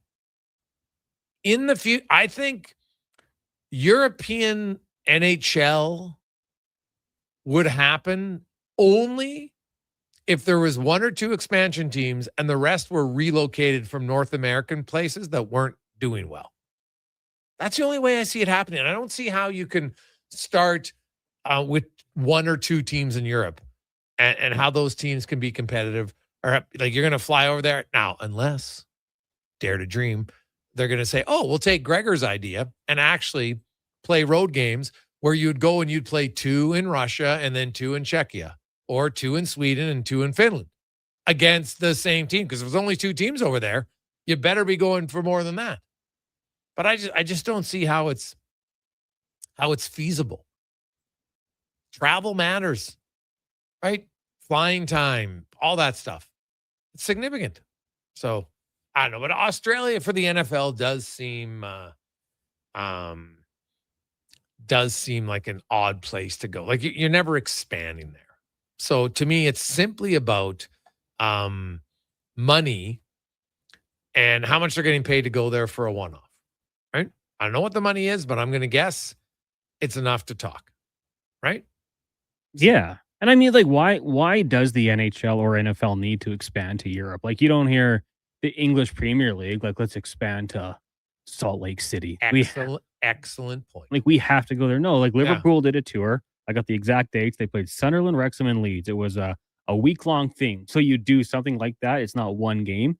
Different in American football to European football, I understand. But doing little things like that, you try to grow the game. But the whole talk of expanding, having the Jags move to London, like to me, that just makes no sense. There's no point in doing it. Yeah, I would agree. But I love your example of you don't hear about the European major, football league / soccer talking about coming over here, right? So that's why MLS started their own league, right? It's their own league. So now you do have hockey leagues in Europe, but like Swedish has their own one, Finland has their own one. Russia has the KHL, and that's where you're at. I think expansion in the NHL is a waste of time to even discuss it. Right? It doesn't make much sense to me, and I'm not sure it's ever really going to happen. So we'll see. We'll see where it goes. Hey, Greg's read your article on Savoy and Howard, and I have to admit, I was surprised at Hoodler and Filppula. I was one who thought there was no chance both Savoy and Howard could play in the top 9. At least now I'm thinking it's a realistic possibility. Good research. Love the article. Thanks. That one comes from Tim. Well, Tim, I appreciate that. The Filppula Hoodler was, and I tried to use, because I know there's lots of people that have talked about, well, yeah, Babcock played the young guys in Toronto. Yeah. Well, but the young guys were all his best players. Austin Matthew, Mitch Marner, Willie Nylander, Connor Brown, Zach Hyman. They all came in as rookies the same year, which is, first of all, like almost unheard of, right? You don't have that happen very often. The reason it happened was because Matthews was number 1 pick and Marner was number 4 pick and Nylander was number 8 pick. All in a 3-year span, and they all came in at the same time. Now, Nylander did play, I think, 8 games the year before, but was essentially a rookie. Well, he was a rookie. So that doesn't happen when you're a team that's been competing for the cup in 2 of the last 3 years. And even last year, the Oilers, their whole organizational platform was cup contender. They're going to bring in 5 rookies. Like, you might have, and Ike Howard, funny enough, he's not even a rookie next year by the NHL standards because he played 29 games this past year. So he's played too many games to be considered an actual rookie by NHL standards. So when you look at it, they've got some younger players that they've incorporated, but Matt Savoy's in his 2nd year. Colton Dock's played now a few years. They got some younger guys, Szymanski, right? So they'll have younger players, right? Mock Medulin going to find himself some ice time somewhere, I would think. Maybe in the 3rd pair. Him and Ty Emerson battling it out. But for the most part, Edmonton's a veteran team. So to have 1 or 2 young guys makes sense. And Detroit won a cup doing it. They had a boatload of veterans. And by the way, Detroit won that year with Datsuk and Zetterberg providing the majority of their offense, 97 and 92 points. The next highest scoring forward had 42 points. Now, I don't think that's going to be the case in Edmonton. I don't think it's going to be. Now, McDavid and Draisaitl are going to be pretty high up there, but I would think someone else could push over 50 points. But they might have a lot of guys with 35 points and balance it out a bit. That would be ideal. But they didn't give up many goals. Right? That was the difference. And so Hoodler and Filppula found roles. And like, I look at Matt Savoy, like, to me, Matt Savoy's not even a question. I like Matt Savoy. Look at his play. Anytime a player improves down the stretch, that's a good sign. Now, I know everyone's like, yeah, but the playoff, it's 6 games. And I can go down the long list of players whose first foray into the NHL playoffs did not go as well as they would like. Lots of guys. Heck, we see veterans played 7 years in the league, and then the next 8th time in the playoffs, they score 2 points in 6 games. It happens. So I'm not going to fret too much over a 6-game example from Savoy, but he'll learn from it. And like any player, you hope that he'll be better the next time around. But I think Matt Savoy in the regular season, I fully expect him to exceed the numbers he had last year. I think he'll play a few more minutes, but he had 19 points in the final 24 games down the stretch. That's what I look at for Matt Savoy. That's a huge, like, those are massive numbers. I don't expect him to do 19 and 24 pace all season long. Heck, he'd be a 60-point player then, which would be great. But, you're a 60-point player in the NHL. That's borders on top-line production, right? How many NHL forwards had 60 points last year, right? We did it. We did it yesterday in the show. We were looking at guys who had just 45 points, which puts you as a top 6 forward because, he's saying, hey, we think this guy will get 46 points. I'm like, dude, 46 points. You look at forwards who have 60 points in the NHL last year, 71. 71. Do the math. Divide that by 32 teams. That's just like, just over 2.1 per team. So, hell, if he got to 60 points, he'd be doing cartwheels. I think that we always have to have a realistic and rebalancing of when I throw up point totals for people. Because I see like when prognosticators go out there and they, this is what the point totals are going to be for the forwards on the team. And the goal total, I'm always like, did you add it up? Did you look at how many goals a team scored last year? You can't expect the Oilers, hey, they had 6 20-goal guys and 2 were close at 19 and 18. That's really good balanced scoring. Scoring's not the problem with the Oilers. It hasn't been the problem for years. It's can they limit the goals against? Can they reduce them? If that happens, they'll be very successful. If not, we'll see. So just how it goes, man. Right? So you look at you're a 60-point player, 71 forwards. I'm not including defense because they're obviously not a first liner as forwards. 71 forwards had 60 points in the NHL last year. That's not even a top line. So per team. Now, I know that some teams don't have any. I get that. But it's, and I'm looking at the Oilers, right? Like 60-point guys. You had McDavid and you had Draisaitl, right? That's it. It's like it's hard to score 60 points in the NHL. That should always be a reminder, right? Nugent Hopkins and Hyman each had 50, 6 and 52. Then Podkolzin was 37. Savoy, 37. Roslovic, 20-goal season, 36 points. So you can't just look at points. It's going to have to be, can these guys limit their goals against? Because that's the one thing Detroit did. When they won under Babcock, they didn't have a ton of big-time scores. They had 2 guys who dominated in Zetterberg and Datsuk. Obviously, Nick Lidstrom on the back end. And even Brian Rafalski, he had 55 points that year. They won the Cup. It's pretty damn. Like 2 defensemen at 55 points on a team, rare. So could Matt Savoy be a 45-point guy this year? I think that's very doable to me. I think that'd be a hell of a year. Anything, if he surpasses 50, that's phenomenal in his second season in the NHL. But he's probably going to have to get some power play time consistently to get to 50 points. Hard to be a guy who scores 50 points as a forward in the NHL and doesn't have a ton of power play time. Right? It's just hard. Not impossible. I'm just saying it's difficult because it's hard to score at even strength. Harder to score at even strength. Like if you look at the at players who had over 50 points, how many of them what's their even strength? Like how many of those guys had, like I'm looking at it now, and the lowest, funny enough, the lowest point total of any player at even strength points who had 50 points as a forward in the NHL, Ryan Nugent-Hopkins. So look, but he had more power play points than he had even strength points. Not many guys are going to do that. Take a quick break. We'll return to Gregor Show presented by PlayAlberta.ca, and we'll talk about a team that I think for the last 3 years has probably been underwhelming for what their expectations were at the start of each season. Will that change this year? We'll find out next on the Gregor Show presented by PlayAlberta.ca.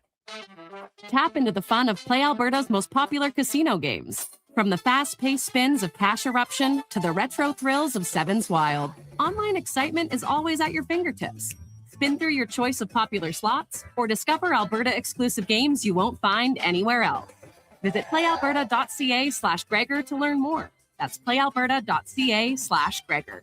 Must be 18 plus to play. If you gamble, use your game sense. Legacy Heating and Cooling is your #1 air conditioning company. So when you can't take living in oppressive heat any longer, Call Legacy. Call Legacy. if your hot, sticky sheets keep you up all night, Call Legacy. Call Legacy. if you've decided that you deserve to be cool and comfortable, Call Legacy. Call Legacy. and with no payments, no interest for 1 year, it could only be Legacy Heating and Cooling. Yeah, it's me again. And if you're sidelined with a sports injury, you already know nothing's more frustrating than being told to just rest. At Leading Edge Physiotherapy, we get athletes moving sooner with our zero-gravity treadmills. You can run, train, and rebuild strength with up to 80% less body weight, so your injury heals while your confidence comes roaring back. When your sports injury's yelling, whisper back, leadingedgephysio.com, because life shouldn't hurt. Need an excuse to upgrade your ride? Well, we got a few to share. Go Auto has over 18,000 new and used vehicles ready to test drive right now. With more than 70 locations, your perfect match could be closer than you think. A family-friendly SUV for soccer practice, a fuel-sipping commuter, or a hardworking truck that's ready for anything. Trusted brands and a team that's actually happy to help. Explore thousands of vehicles today at goauto.ca. Scott McGilvery here, HGTV host and renovation expert. The one upgrade I know homeowners will love: better, fresher Culligan water straight from the tap. Culligan's Aquasential reverse osmosis filtration system takes your water to the next level. With up to 7 stages of filtration and 14 filter options, they're certified to reduce over 90 contaminants. Your tap water is about to get a major upgrade: safer water that tastes great. Get started with a free in-home water test at Culligan.com. Culligan, water you love. Are you a skilled laborer? All-Star Construction wants to talk to you. A heavy equipment operator with trackhoe or backhoe experience? All-Star Construction wants to talk to you, too. With work in and around Edmonton for local land developers, All-Star Construction offers year-round employment. Whether it's power, gas, or telecom, developers rely on All-Star Construction to get the job done. So if you're a skilled laborer or a heavy equipment operator with trackhoe or backhoe experience searching for work, search All-Star Construction on Indeed. The job isn't done until the last load is hauled, and having a semi-trailer out of commission is not an option. Whether replacing or adding to your convoy, Edmonton Trailer has a huge inventory of new and used semi-trailers, trusted by the gravel, logging, oil field, fluids, and freight industries. Find a trailer right for you online or at one of their 3 locations. For sales, service, parts, rental, and finance, when you're in it for the long haul, Edmonton Trailer. Does your bank do local? We do. When you bank with Vision Credit Union, you're banking with a rural Albertan cooperative that cares about the community where you live. There's no question. We actively support our rural communities at the local level through charitable donations, volunteerism, local team and event sponsorships, and by returning millions in profit shares to our members every year. Does your bank do that? We do local. Bank with Vision Credit Union. VisionCU.ca. You've got better things to do than wait for an oil change. Jiffy Lube gets you in and out fast. No appointment necessary. All you have to do is roll into a location near you, and we'll take care of the rest. Every full synthetic oil change at Jiffy Lube is warranty approved and comes with a 20-point visual inspection, making sure you get back on the road safely. Find your neighborhood Jiffy Lube today. Visit jiffylubeservice.ca. Whether you're a craft beer connoisseur or more of a wine aficionado, there's always something new to discover at Sherbrooke Liquor, a unique, family-owned, independent liquor store. The selection? Incredible. The non-alcohol section is also very impressive. Sherbrooke Liquor, expert, knowledgeable staff with a passion for unique finds. More than just a liquor store, we're a community. Alberta's best, the one and only Sherbrooke Liquor. Wine, spirits, and oodles of beer. Visit SherbrookeLiquor.com.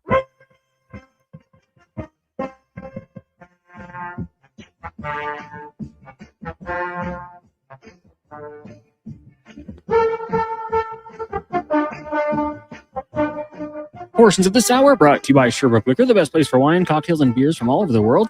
Also, a variety of excellent non-alcoholic options. See more at SherbrookeLiquor.com. This is Sports 1440, where Edmonton talks sports. On YouTube, Facebook, and X. Here's Jason Gregor. Brought to you by PlayAlberta.ca.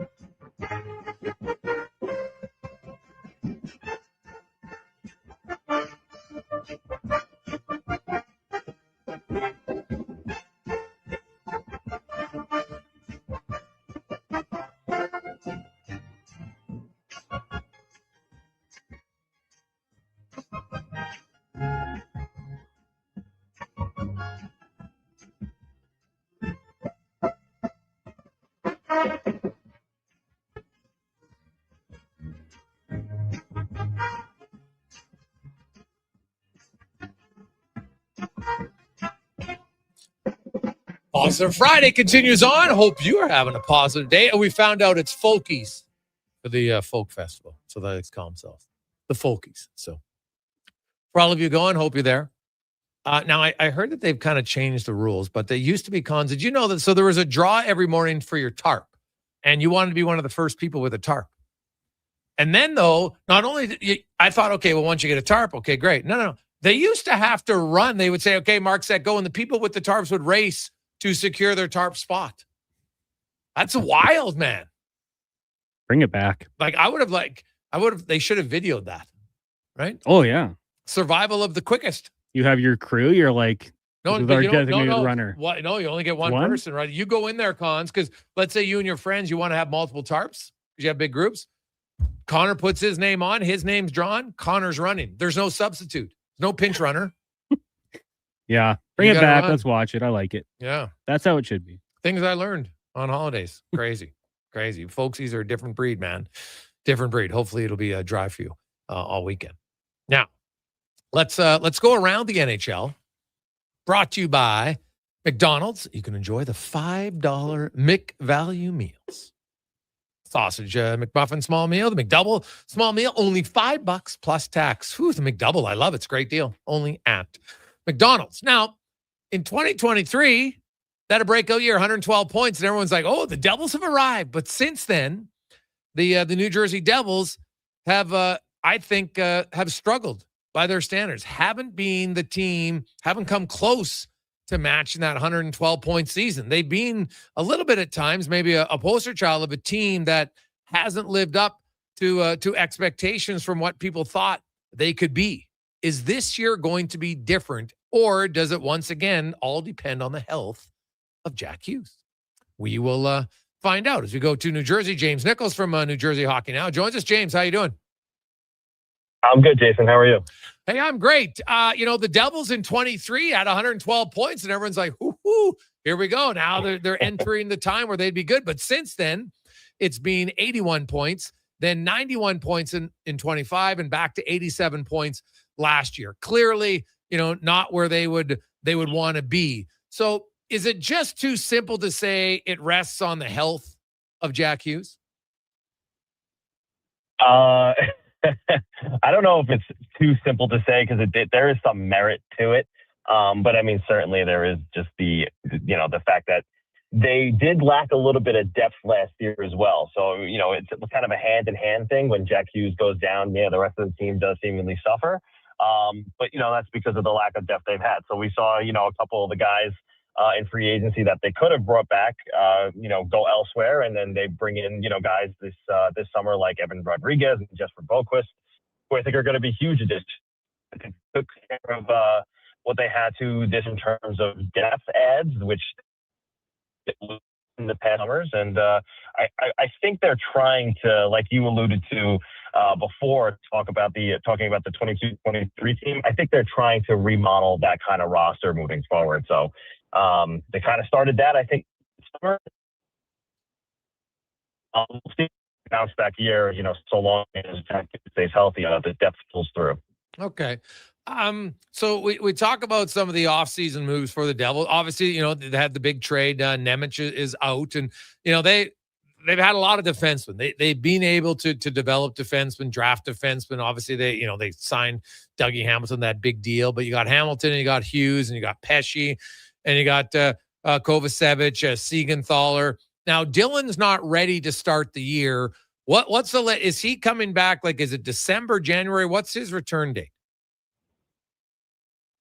Actually, Brendan Dillon will be ready to start the year. He's going to have a full training camp. He's going to be fully recovered by the time training camp starts. So he'll be good to go. Okay. Well, that's good. So they've still got lots of good defensemen. That's not a problem. Up front, on paper, every year, the Devils, Timo Meier, Jack Hughes, Jesper Bratt, Nico Hischier, you're like, geez, they should be able to score. And then it hasn't come to fruition the last 3 years. Timo Meier, man, I saw that he was a man-child in San Jose. Big, strong, powerful. And I know that last year seemed to be better for him. What have you made of Timo Meier and why he hasn't been able to find the same success in New Jersey that he had in San Jose? Yeah, the thing about when he was in San Jose was he was the play driver. He was the guy that they went to in San Jose, as opposed to, Jack Hughes is that guy in New Jersey. And then the next man up might not actually even be Timo Meier in that situation, because they have guys like Nico Hischier. They have guys like Jesper Bratt. So in terms of, him getting back to that status, I mean, it's really just about puck touches. Okay. And he's clearly not getting as many as he was in San Jose. Now, the thing is, I do think he's a little bit underutilized on the power play. I don't think he's playing to his strengths there. I think they need to put him on the first unit and maybe just have him in the left circle ripping shots. Yeah. But they haven't had him doing that, in previous seasons. I'm curious to see if they'll get back to that this season coming up. But, other than that, I mean, it's so funny because, like, I talk about Timo Meier a lot. He's one of my favorite players to watch. He's just got all the skills. He's got all the tools. Like, when you watch him, you're like, this guy should be scoring upwards of 35, 40 goals a year. I mean, he really has everything in his arsenal. He just had been a little bit unlucky in seasons previous. He gets near 30 goals, but he doesn't necessarily break 30 goals. The only 30 goal season he had in New Jersey was the year they traded him to New Jersey, I should say the year that New Jersey acquired him. Other than that, he's just barely been touching it. 27 goals, 29 goals, and he's right there. He's right on the cusp. It's got a little bit to do with usage. It's got a little bit to do with puck touches, and it has a little bit to do with a bit of bad luck on the way. And it's funny, like, you say, well, it's been a few seasons. Like, is he always unlucky? No, I also think it's a bit of underutilization for him as well. So I'm curious to see if a guy like Sonny Meta comes into the fold, and if that changes things, because he looks at things from a different perspective, from a different regime. So I know Sonny Meta and Sheldon Keefe have spoken about how intertwined they've been in their conversations about the roster and how to use them. And so I'm curious to see how that's going to play out this year. Well, yeah, you definitely look at the drop off in his power play goals from 17 and 12 down to 7 and 6 the last 2 years with the Devils compared to when he was in San Jose. That's a pretty big significance. And that's going to be the difference between a 26 goal scorer and a 33, 34 goal scorer. You get a little extra time on the power play, and he can really shoot the puck. And like, the Devils power play is okay. Like, it was 22% last year. I think it was 13th or 14th. Like, not awful by any stretch of the imagination. But when you got a guy like that, I love that you brought it up, that he seems underutilized specifically on the power play. Now, you mentioned Jack Hughes and he's their guy, but the truth about Jack Hughes is, he's the last 3 years, it's guaranteed to miss 20 games, right? 62, 62, 61. He misses 20 games every year, right? Like, he's a point a game guy when he's in, but he misses a quarter of the season all the time. Now we can say that's bad luck, whatever, but is that something? Do the Devils just have to plan to not have Hughes for a quarter of the season? And that's a good question, because, one of the things I think of is last season's injury wasn't on the ice, right? It was an off the ice incident. It was something that you couldn't really plan for in terms of him getting a cut in Chicago and, taking him out for a chunk of the season that you didn't anticipate for. So you hope that was an outlier and it obviously doesn't happen again, right? And then you say the rest of his season, I mean, he played really well when he was on the ice, and, he stayed healthy again on the ice. The previous seasons before with his shoulder injuries, those were both on ice injuries. So, if he can stay on the ice and healthy, that, like you said earlier, I do think that the Devils take a step forward. But how do you plan for, a guy missing a quarter of a season, right? Sonny Meta did kind of allude to it. He did say, I wanted to build a roster that accounts for players who, may miss some time. He didn't name Jack Hughes specifically. I think he just, did really want to shore up the depth here. And, that's why he went out and got guys like Jesper Boqvist who can, move up a Florida lineup and score huge goals in the Stanley Cup playoffs and help them win a Stanley Cup.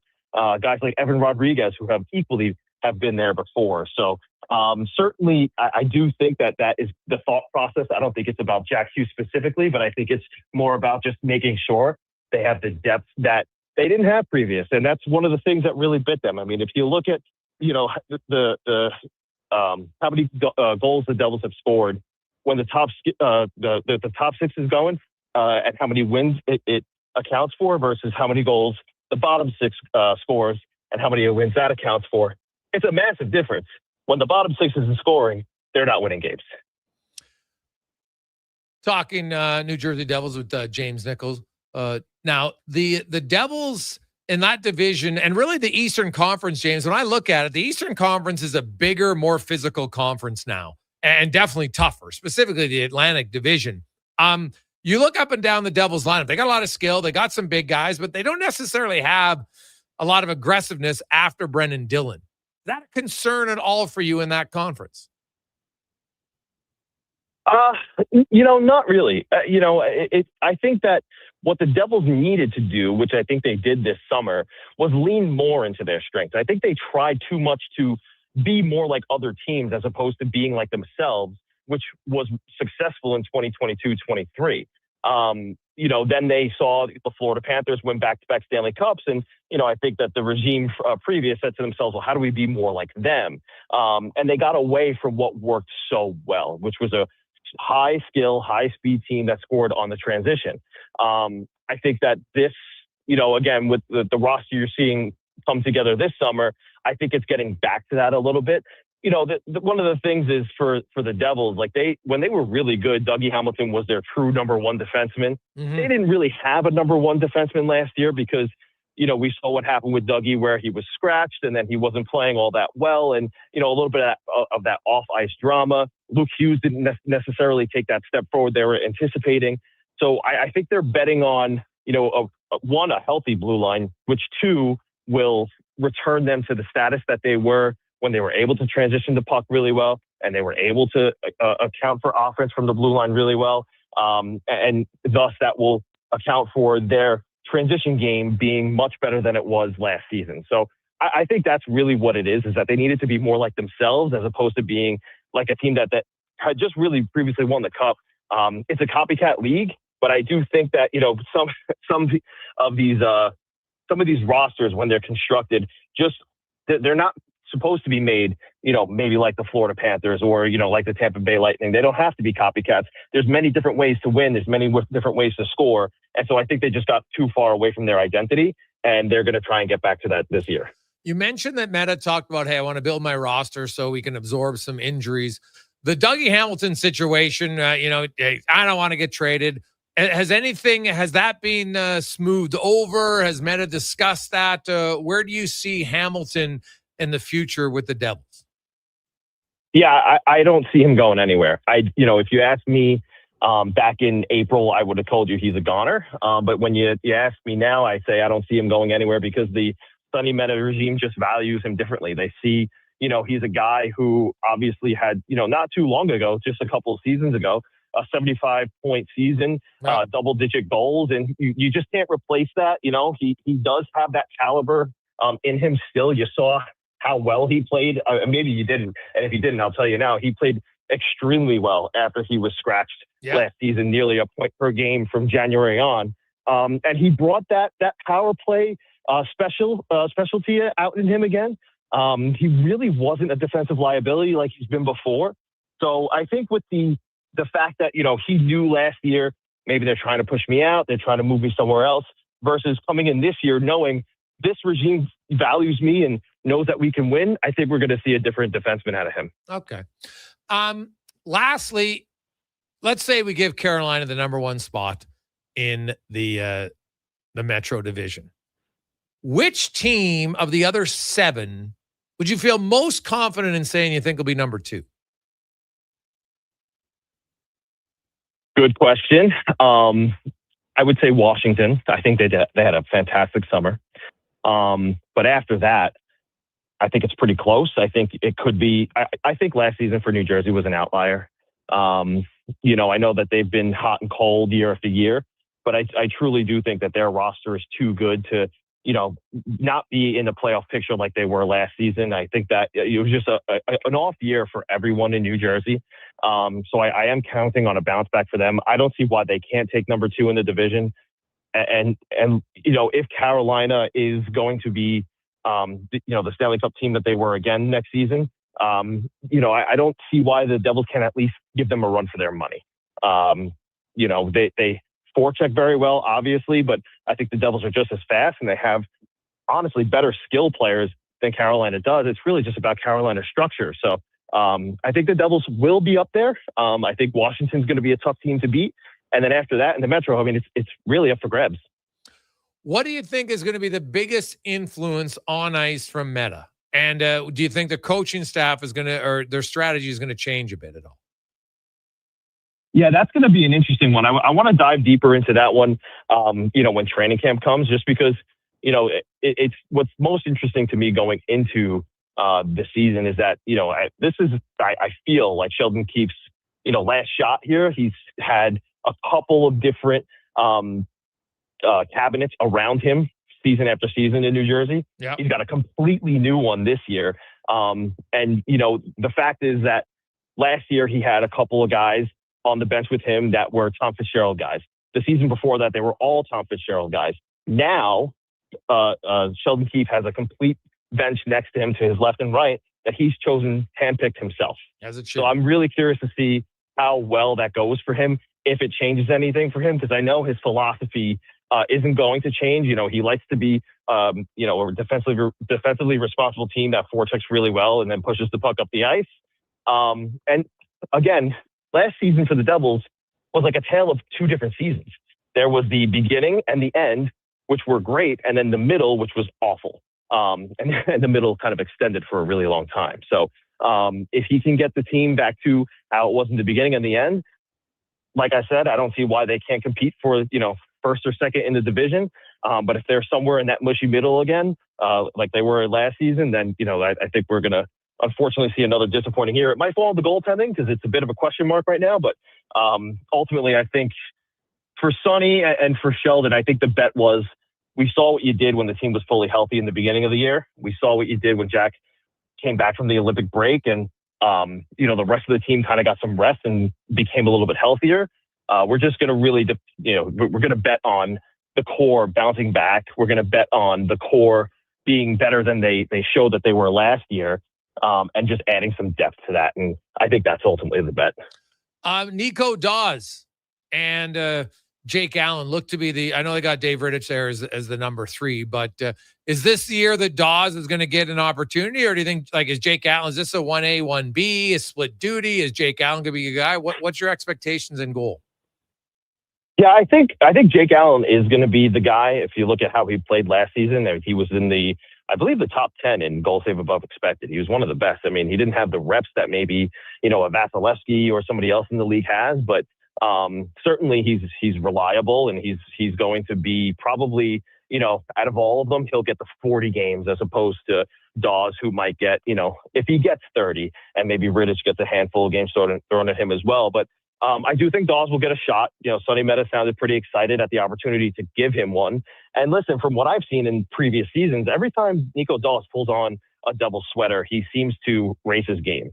Utica has never really been an organization, or an AHL organization that has had overwhelming success. That is something that they are trying to change with the new regime now. But I don't think he ever had a really good team in front of him in the American Hockey League. But I do know that when they drafted him, he was the number 1 North American goaltender of his draft year. There was a reason for that. I think he has a lot of prowess behind him. He had that hip surgery that has made his mobility, he said, from his mouth, he said, my mobility's never been better.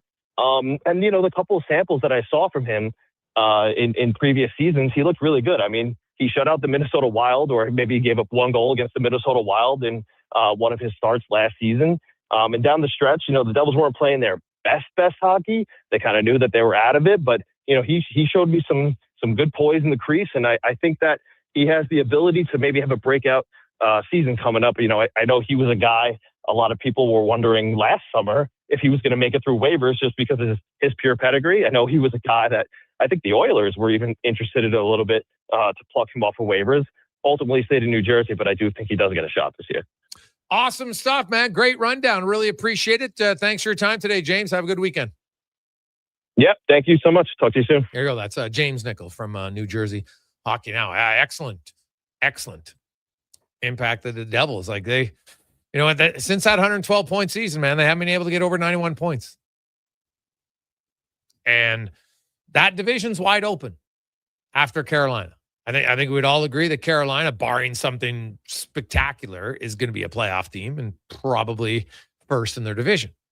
But after that, Pittsburgh, Philly, they made the playoffs last year. Then you got the Islanders, the Devils, the Rangers, Columbus, Washington. Like Washington, a lot of people think they bounce back. I really like the roster moves they've made, but we'll see if it translates to victories on the ice. We'll come back. We got some stats of the day for you. We'll get to our roundtable. Eddie Steele, Speck, and more on the Gregor Show. Busy Friday edition brought to you by, as always, PlayAlberta.ca. They're going all out to earn your business at Wolf GMC Buick. Right now, they're seriously overstocked on over 400 pieces of inventory on clearance and ready to move. See for yourself. Click on the clearance tab at wolfgmcbuick.com. And it gets even better. Employee pricing continues with huge cash discounts, 0% purchase financing, and low lease rates on select vehicles. Once again, see their website for details or stop in today. Wolf GMC Buick. We're making it easy. It's dollar drink summer at McDonald's. Sip on a refreshing small fountain drink or a small iced coffee for just $1 each plus tax, all summer long. Only at McDonald's. Excludes flavored and cloud iced coffees. At participating Canadian restaurants. Taxes extra. Prices exclude delivery. Come on down to the Brick. The Price is Right live event is on now. Enter in-store for your chance to instantly win from over $1 million in prizes. No purchase necessary. Then shop incredible savings throughout the store, like up to $2,220 off select sectionals, up to 40% off select mattresses, up to 20% off select major appliances, and up to $600 off big screen TVs. Plus, finance with 0% interest and equal monthly payments on qualifying purchases. Hurry in before these offers end August 12th. The Brick, saving you more. Get ready for a night of rock with the Gene Simmons Band. Monday, November 30th at Silent Ice Center in Nisku. The Gene Simmons Band, performing your favorite classic hits. Monday, November 30th at Silent Ice Center in Nisku. Tickets on sale now at silenticecenter.com. Don't miss the Gene Simmons Band. Legacy Heating and Cooling is serious about cooling. In fact, we offer multiple ways to cool your home. So you better Call Legacy.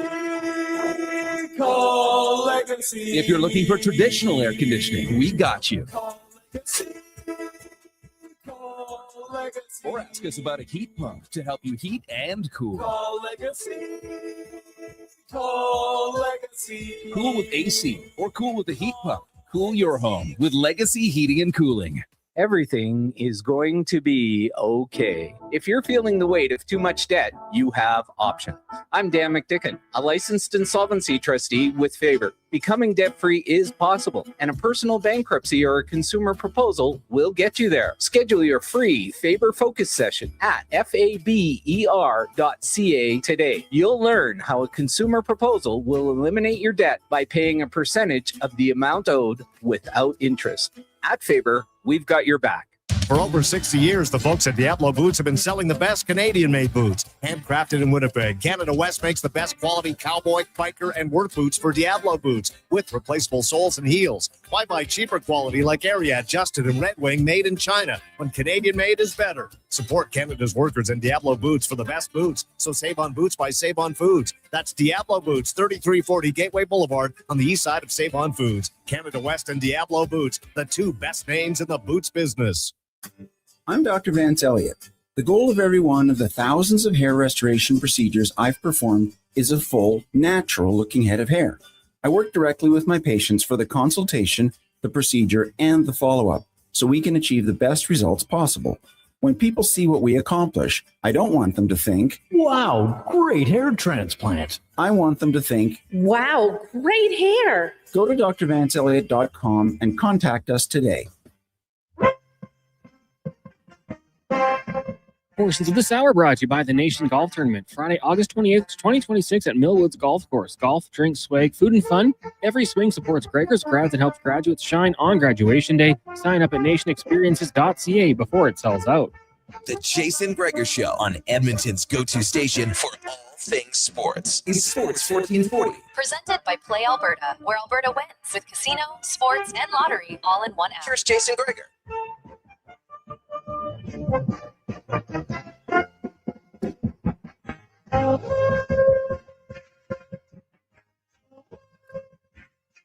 $3.50 on a lovely Friday afternoon. Hey, your work week's almost over. Hey, maybe being on holidays, just enjoying some downtime. Love it. Have fun. Be smart. All you folkies, have some good decorum at Folk Fest. No tarp battles. Okay, I've learned a lot today, Cons, about folk. Did you know the races used to start at the top of the hill for the tarps? No. Now, it's like the cheese chase. Yeah. Now, I ran up that hill once, not necessarily the smartest endeavor in my life. We were at a buddy's wedding ceremony, a reception afterwards, and there was a race. So we had a race all the way to the top of the hill, chug a beer, and then race down. And I'm telling you, running down that hill, when you're trying to pass someone, Cons, I could imagine people carrying, like with their tarps, running. Like there has to be some epic wipeouts over the years at Folk Fest at the race for your tarp spot. I just assumed that if you won the tarp lottery, you're just getting one of like the primo seats. It wasn't then a race to see who was the fastest. So not only did you have to win your name in the draw of the tarp, then you actually had to be the quickest to get the best tarp spot. It's wild to me. So that would have made it more entertaining. I would have wanted to go just to watch that. God, there must have been some epic wipeouts. Some of you must have seen some. Maybe you were part of one. Let us know. Folk Fest. I like it. Now, one other thing today. Coming up on the final Friday of this month, the 28th. So in 3 weeks from today, we have the Oilersnation Golf Tournament with proceeds going to Gregor's Grads, which is awesome. And, it's a huge fundraiser for us. And we have about 7 foursomes available. So if you'd like one, I'm telling you, it's a super fun tournament. It's Friday morning, 9:00 tee off time. It's like unreal. It's like a perfect time. Maybe you take a weekend starts early for you on a Friday. Get your foursome together and away you go. So if you want to book a foursome, let me know. Text me at 833-401-1440. All the proceeds are going to the Gregor Foundation, Gregor's Grad. So it's a great way to golf. Lots of fun competitions on the course. Great group of people. It's very laid back. It's a super fun tournament, and you can help us out. So we'd like to get those filled. So 833-401-1440. Let me know, and I can send you the link and where you can sign up to play. Now, let's get to our stats of the day, brought to you by All-Star Construction. And what do? They are underground utilities specializing in power, gas, telecommunication, and street lighting, and they are hiring. They're looking for backhoe operators, equipment operators, hydrovac operators, construction labor, even a locator. Check it out, Indeed.com, and look up All-Star Construction. Okay? Now, some stats to get to. First of all, this is a pretty big weekend, Cons. I know it was the Hall of Fame game last night, but there's really no one I don't think anyone's questioning going into the Hall of Fame. Drew Brees, Larry Fitzgerald, Luke Kuechly, Roger Craig, Adam Vinatieri. So you got a kicker, you got a running back, you got a receiver, and a QB, and then you throw in a pretty damn good linebacker. Like that's a pretty good draft class. I guess a Hall of Fame class, don't you think? I would agree. Luke Kuechly was incredible. Could dissect defenses like nobody's business. Didn't play as long as maybe some would have thought, but you're seeing that he and Patrick Willis, incredible careers. Adam Vinatieri winning Super Bowls, 4-time champion. Roger Craig was before my time, and he was a hell of a player for the 49ers, man. I always hear the Jerry Rice and the quarterbacks, but you see what he did: 1,000 rushing and receiving yards in a single season. It's incredible. Larry Fitzgerald's my favorite non-Charger of all time, and Drew Brees. Where would he be without the Chargers? Who brought him into the league. So it's one of those classes where there's no debate, there's no doubt about it. These are all incredible players. And last night they won their 8th in a row. They had to make 5 different come from behind situations to tie the game, and they eventually won it. They being the red hot Boston Red Sox. The Red Sox, they've won 8 in a row. This was after they set a franchise record for the longest winning streak. They've won 31 of their last 36 games. Took them 13 innings. That's one you don't see many 13-inning games anymore with the new rules in Major League Baseball, where the runner starts at second base, at the start of the inning. But I'm telling you, man, this Red Sox team right now, if I was in the AL, I don't want to play them. And they have closed the gap. They currently hold down the second wild card spot, a half a game back of the Yankees. and they have a game in hand. So they'd move into a tie with them. They're still 4.5 back, I think, of Tampa Bay. So still a ways to go there. But you could have the Red Sox and the Yankees right now in the opening round of the playoffs. Crazy. But, man, they are – you win 31 of 36. That is that's a really, really good run that they are on. And I'm kind of curious to watch to see, how much longer they can go with it. Also, if you're a golf fan this weekend, the top 70 golfers after this weekend will advance to the PGA's playoff season. Some of the names on the bubble, the young phenom Jackson Koivu's right there. Brooks Koepka, Keegan Bradley, Jason Day are a few names to watch. I haven't seen how they've done today, but I do kind of like this new format in golf that they adopted here a few years ago to get into the playoffs. I kind of like it. It's kind of a play down. You know what? It's always been win and you get rewarded, but I kind of like it. Like it a lot, actually. I find it and I'm not a diehard golf fan, as everybody knows, but I'd probably be just slightly above a casual. Like I watch all the major weekends and then, I'll watch select other ones, obviously Ryder Cup, a few ones like that. But I will say I'll be tuning in a little bit this weekend just to kind of see where some guys are at. Just because they're kind of on the bubble cons. You've got to make or break it. Like the last week in the NHL to see if they're going to do it or not. So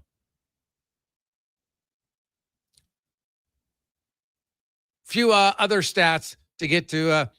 And we were talking about it, teams. And I asked this earlier, has there been a team over the last 3 years that every year people thought that there was high expectations? Oh, they're a playoff team. Oh, they're going to do well in the playoffs.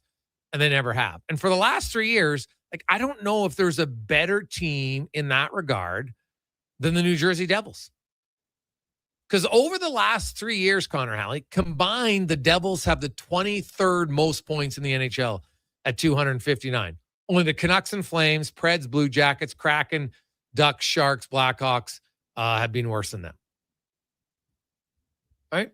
And so further to that, I was looking at a team that's maybe being consistently underwhelming. Detroit would be close, but Detroit, they're always waiting to see, okay, they're finally going to break out. The Devils had their breakout year.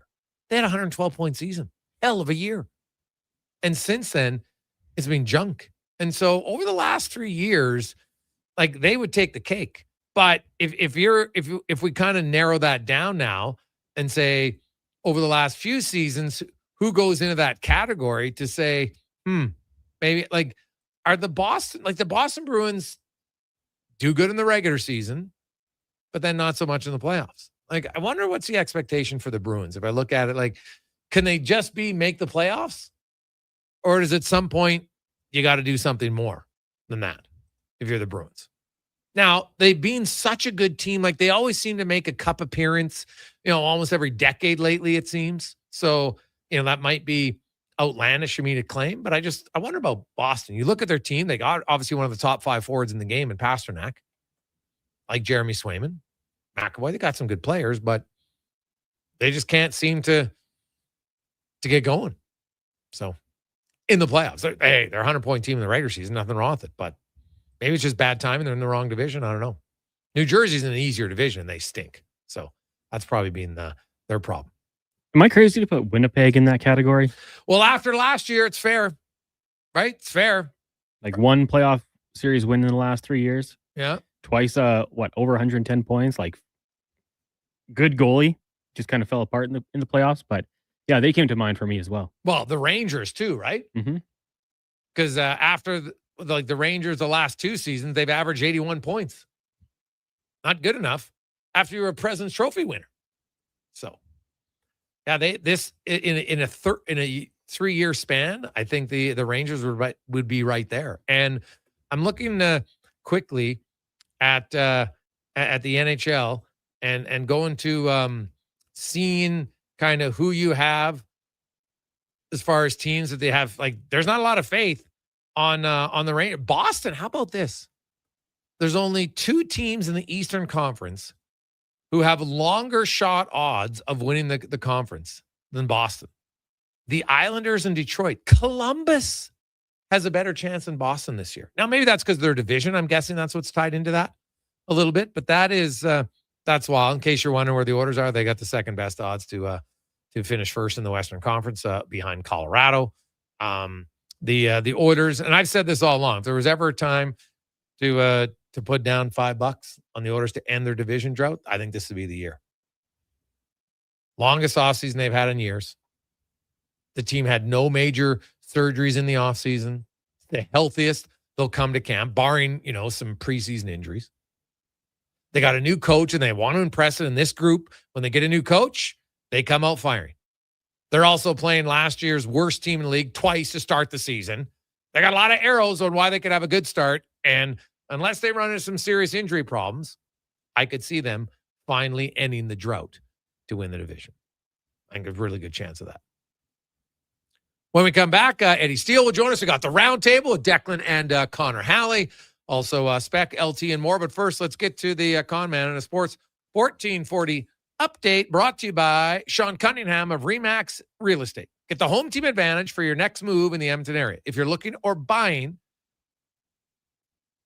check out Sean. Give him a call, 780-265-0165. That's Sean Cunningham, Remax Real Estate. This is the Sports 1440 update. Week 10, the CFL rolling on tonight. Riders, Red Blacks from Saskatchewan. Kickoff set for 7 o'clock tomorrow. Doubleheader, Edmonton in Montreal at 1. Then at 5 o'clock, it's BC taking on Hamilton. Major League Baseball, Jays and Phillies. 4:40 start time. We'll join it in progress following the Jason Gregor show on our AM feed at 6 o'clock. Elsewhere, Mets taking on the Pirates. Nationals host the Reds. The Braves in the Bronx taking on the Yankees. White Sox, Guardians, Cubs, Royals, Rangers get the Orioles. Dodgers head to the desert to take on the Diamondbacks, and the Mariners hosting the Rays. Off the field, the Athletics making a change in the front office, announcing the departure of general manager David Forst earlier today. The A's currently sitting 45-70. That's 4th spot in the AL West, set to miss the playoffs for the 6th consecutive season. The Tennessee Titans have signed left guard Peter Skronsky to a 4-year, $100 million contract extension worth $88 million. That makes him the highest paid guard in the NFL. And Canadian junior football this weekend, the Huskies hosting the Colts on Saturday at 7. Then on Sunday, it's Wildcats hosting Regina. That one will get going at 1. Coming up in hour 3 of the Jason Gregor Show, we'll be joined by Grey Cup champion Eddie Steele. We'll ask 5 questions and get to the roundtable. I'm Connor Halley. This has been a Sports 1440 update. Sports 1440, Stingray radio station. CKJR broadcasts from West Edmonton Mall and Wetaskiwin. Download the free Stingray music app and listen wherever you go.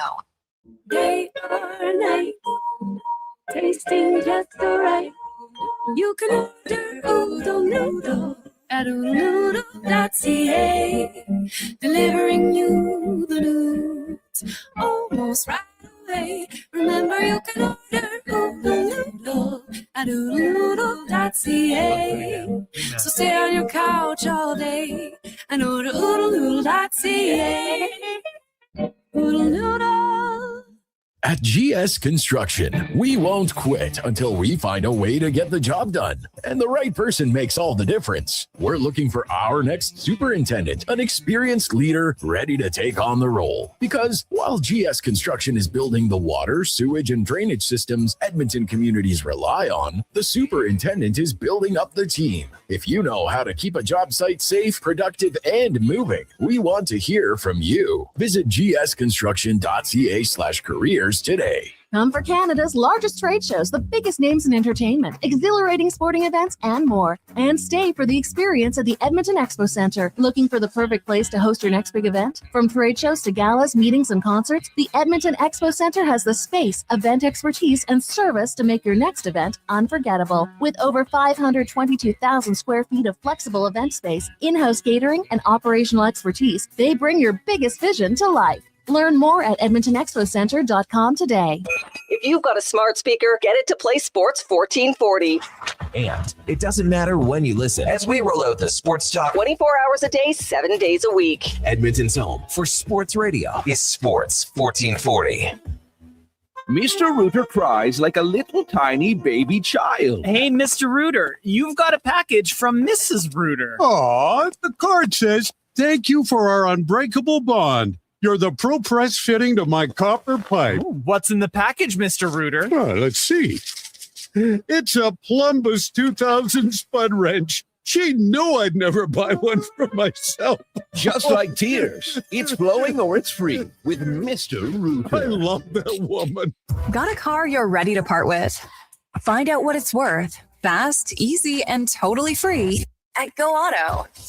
We're talking top dollar trade-ins, whether it's a little worn or still rocking that new car smell. Just a few clicks, and boom, you've got your value.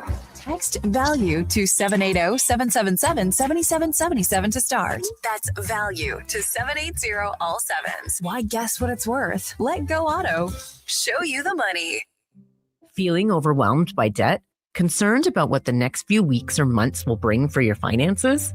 My name is Parveen Middleton. I'm a licensed insolvency trustee at BDO here in Edmonton. You don't have to navigate this alone. Together, we can review your options and build a personalized plan to reduce your payments and get you out of debt, so you can breathe again. Call 1-833-BDO-TALK or visit bdodebt.ca to book your free consultation and discover your debt-free future.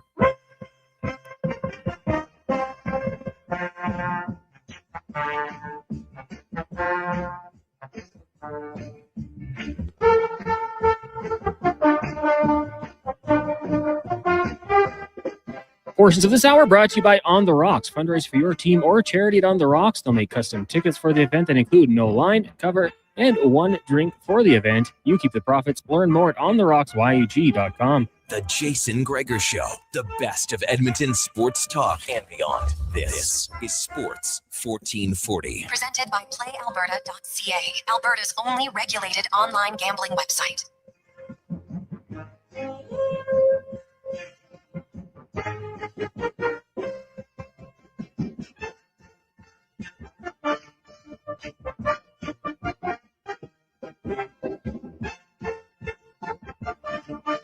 It's after 4 o'clock, Jason Gregor. Connor Halley, Declan Kruger with you halfway through the show. Hey, maybe your weekend already started. It's 4 o'clock. Make the most of it, boys and girls. Have a good time. Be smart. Pace yourselves. Please, whatever you do, don't drink and drive. Don't be inebriated. Get home safe and sound. And also recommend, because I just saw, I was riding my bike the other day by the hospital, and bumped into a friend of mine who works there and was chatting. I just asked him about what do you think the number one increase in injuries is from? Scooters, cons, and lots of adults, not just the kids. Adults making bad decisions on the scooter. At bare minimum, wear a helmet, but try to be smarter. Not a good look. Not a good look. It is the Gregor Show, is always brought to you by PlayAlberta.ca. Alberta's one-stop shop for casino, live dealer, lottery, instance, and more. PlayAlberta.ca. It's time now to get to the round table, brought to you by Go Auto. You're thinking about it. Don't wait. Check it out this weekend. GoAuto.ca. They got 73 locations. They got over 17,000 new or used vehicles for you to choose from. Any color, any type, they got it. Check it out. GoAuto.ca. And we will go to Declan Kruger out of the gate today. D-Man, what is it? Yeah, I was thinking about this one. Thought earlier and wanted to get your guys' take on it. I think Kevin Durant is the best player in the four major sports that we cover to, at no point in his career, have been considered the best player in the world. I think there are some really good arguments for some guys right now in the NHL, like Nathan McKinnon and Nikita Kucherov. Obviously, Connor's had that moniker. Drew Brees comes to mind for the NFL, although positional value there a little bit different. Marcel Dion, what he was doing back in the early 80s and putting up all those points. But, of course, it was Gretzky. And then baseball I'm not as familiar with. But Kevin Durant, best player to never have been considered the best player in the world. Talking all time? Yeah. But I am 17. No, so my bias immediately goes back to Brady and Manning playing at the same time, and only one of them could have been the best in the world. I think they almost might have had years where people did flip flop it. Like no one ever. No, they did. Yeah, right. Like no one So ever. you're saying it never? No point. No one's ever looked at Durant as the best player in the world, right? Even when he was winning rings. because no one viewed that as his team. No, I agree. Yeah. And then even when he won his MVP, it was almost like I fully think he deserved it. Don't get me wrong at all. I totally think he deserved that MVP, put up 32 a night on an incredible efficiency. But like everyone knew LeBron was the best player in the world. Yeah. I mean, I'm trying to come up with someone from another sport, but like you say, if I go Peyton and Brady, there was times where they would have flip-flopped. And you might have said, well, they won the Super Bowl. He's the better player. He got his team there. Ooh.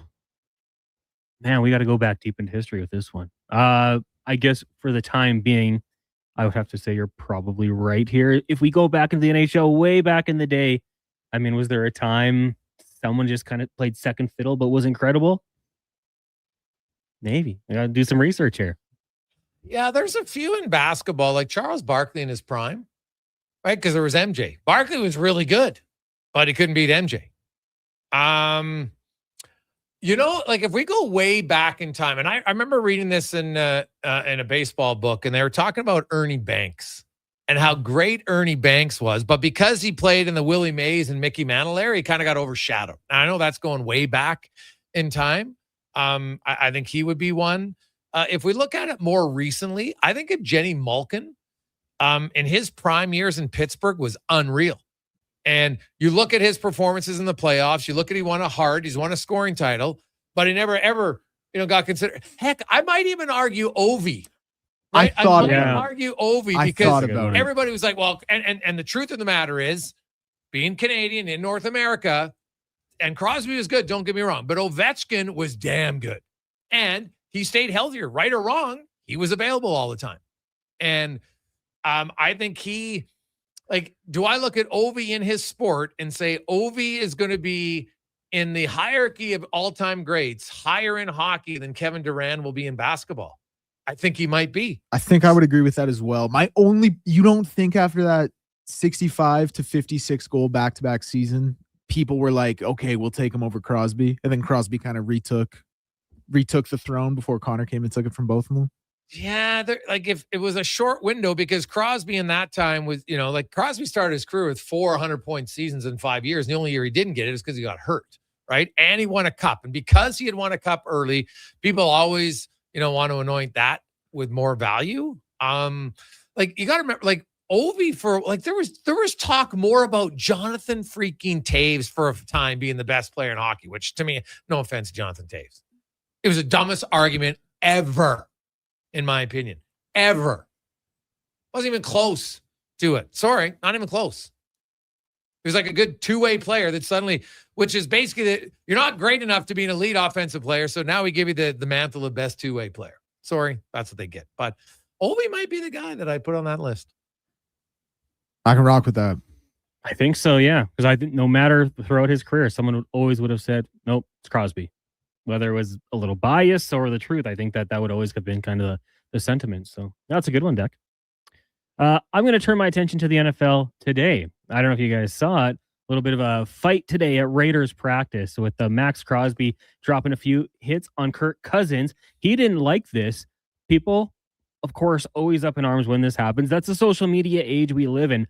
But I love this. I think this is absolutely awesome when two vets on that team, the leader of the offense, the leader of the defense, after 8 days of practice where you're only hitting each other, finally had that breaking point. Do you want to see them getting into that level of physical? You don't want punches thrown, but it doesn't look like any of that happened. It was just two guys getting emotional, offense taking their quarterback side, defense following Max Crosby. You can try to spin this into a bad thing, but I love this out of Raiders practice. I think this is just what happens when the emotions are flying high in camp. I can't find a bad thing about it. I think it's good. I don't love it because the Raiders are in such a poor situation organizationally. Kirk Cousins is the bridge of bridge quarterbacks. Matt Crosby is their stud, but he also did he kind of want to leave? They were going to trade him. It didn't end up playing out. If this was, the Rams or Tom Brady's Patriots or, a prime Mahomes' Chiefs, I would say, hey, yeah, love the intensity. To me, with where this organization is at, it just screams dysfunction. This team needs this, though. They need to come together. This is the worst team in football last year. I don't think those teams would do that because they're but I also don't know view how this to as win. coming together. I look at this as Max Crosby being like, oh, another garbage quarterback wasting away my prime years. that I just have to put up with. You don't think it unifies the defense and the offense separately? Not together as a whole, but together as that unit? I just don't love the idea. I mean, maybe in a vacuum, yeah. I just don't love the idea of my star player going after my quarterback and there being a rift between those two. That's fair. Well, the first thing that comes to mind here is that Kirk Cousins clearly was listening to the Jonah Hill interview and now feels he's way tougher than he is. Right? So that'd be the first thing that comes to mind here is Kirk Cousins like, yeah, Crosby, no, I would destroy you. God, that made me laugh about Jonah Hill. But anyway, you know what? I don't have a big issue with it. Usually there's a flare up. Now, I can't remember the last time it involved a quarterback. That's the part that I find intriguing. And you know what? Maybe, I don't know, was Cousins saying something? Who knows? Because I know that, they deem the quarterbacks like they treat them like porcelain dolls that no one can ever touch them. Oh my God. I know guy, like if you come too close to his throwing hand, people are freaking out over it. So, and I get it because, quarterbacks are important. So I understand it all, but I do think at times it's a little bit too much for me. So I don't have an issue with it. Do I think it's going to help them a lot on the field? Probably not, only because they need so much help that it ultimately might not matter. But guys getting fired up after a week of practice, sure, I'm sure they're veterans and they'll kiss and make up and they'll move on from it. But here's my question: does it change anything? The Raiders, are they winning more than 4 games? That's what I was gonna say. Like, does this rift take them from a 4-13 team to 13-4? Because the chemistry is now there? Like, no way. No, but that's not what I said. Does it take them? Does it give them 2 more wins? Never. I'm not going to say they're playoff. I just, you know what, Colin? Maybe they're trying to show some fighting spirit, but and good for the veterans. I don't have an issue with it, but ultimately, I'm not sure it's going to do much in their season. But I also don't think it's a negative. Like, if they didn't happen, I don't think they'd be better off either. If that makes any sense. Yeah, I mean, I see this pop off every year, and people get mad. It's like, one, like I said, day 8 of camp, they're probably pissed off. They're sick of doing this against the same old players every game, every single day. It's hot in Nevada. That heat probably doesn't help either. And Max Crosby plays on the edge. So I like it from Kirko 2 Chains stepping up for himself, maybe getting those offensive linemen to fight the battle for him a little bit here. And who knows, ramp the intensity up. The Raiders need it. It's not going to make them any worse. Are they going to be the worst team in football this year? No. Who's going to be worse? Cards, Dolphins, Jets, I think, will battle for the worst team. I agree with those 3. My mind goes to the Cardinals. Jacoby Brissett held you hostage. Like, what are we doing here? Beck looked okay last night. I want that QB battle. Beck versus Brissett. What? Come on.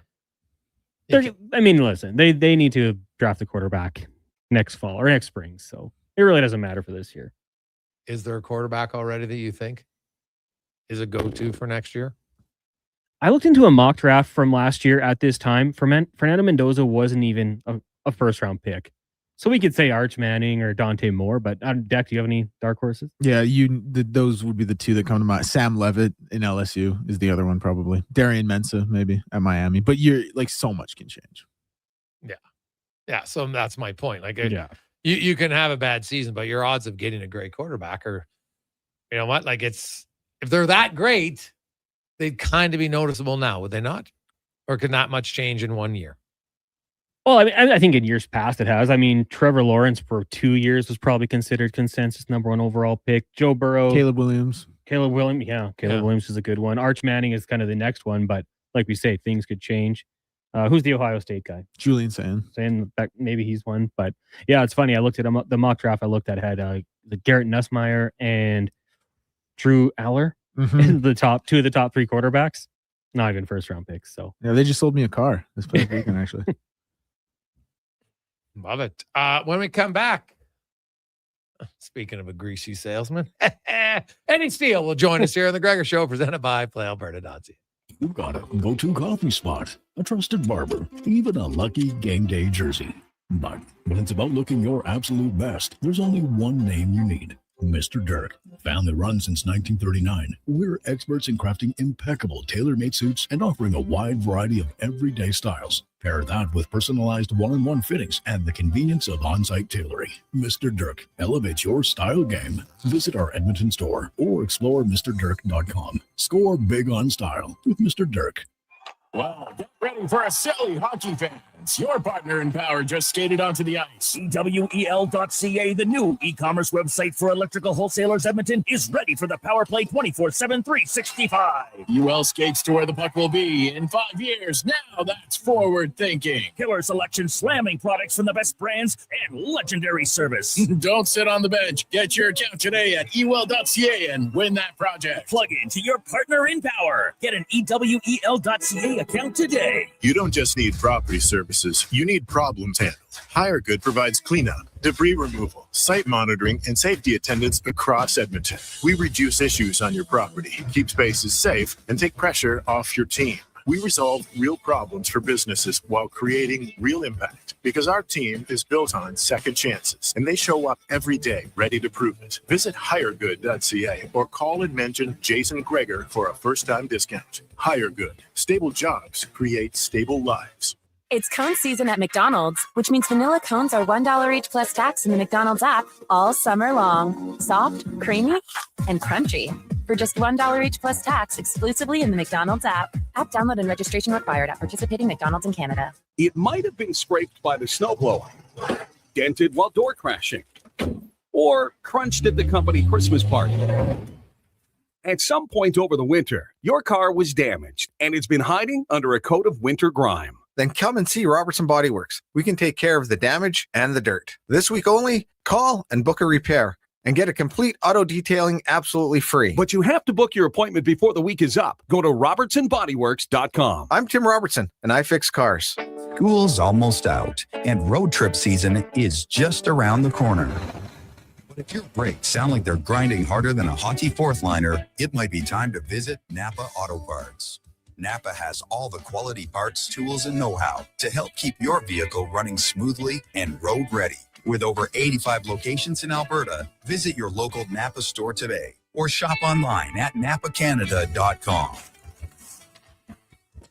That's Napa know-how. Ford employee pricing is back at Nisku Ford. Pay the same as Ford Motor Company employees. Plus, get the benefits of being a Nisku Ford customer. You'll have the best selection of new Ford vehicles from our great lineup of SUVs, from Bronco Sports and Explorers right up to the Ford Expedition, and Ford trucks from the Ford Maverick, Ranger, F-150, and Super Duty. Ford employee pricing is the biggest event on the Nisku Ford calendar. But hurry, it won't last forever, and inventory is limited. Take advantage of employee pricing today at Nisku Ford.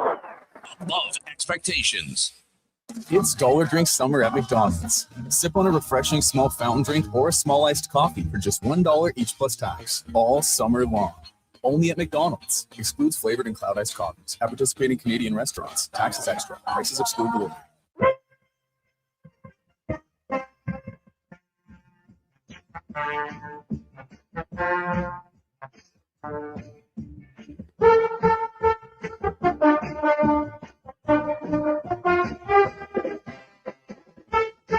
Portions of this hour brought to you by CanTorque. We offer sale, rental, repair, and calibration of hydraulic, pneumatic, and battery-powered torque wrenches, stud tensioners, and flange maintenance equipment. Order today at CanTorque.com. This is Sports 1440, where Edmonton talks sports. On YouTube, Facebook, and X. Here's Jason Gregor. Brought to you by PlayAlberta.ca.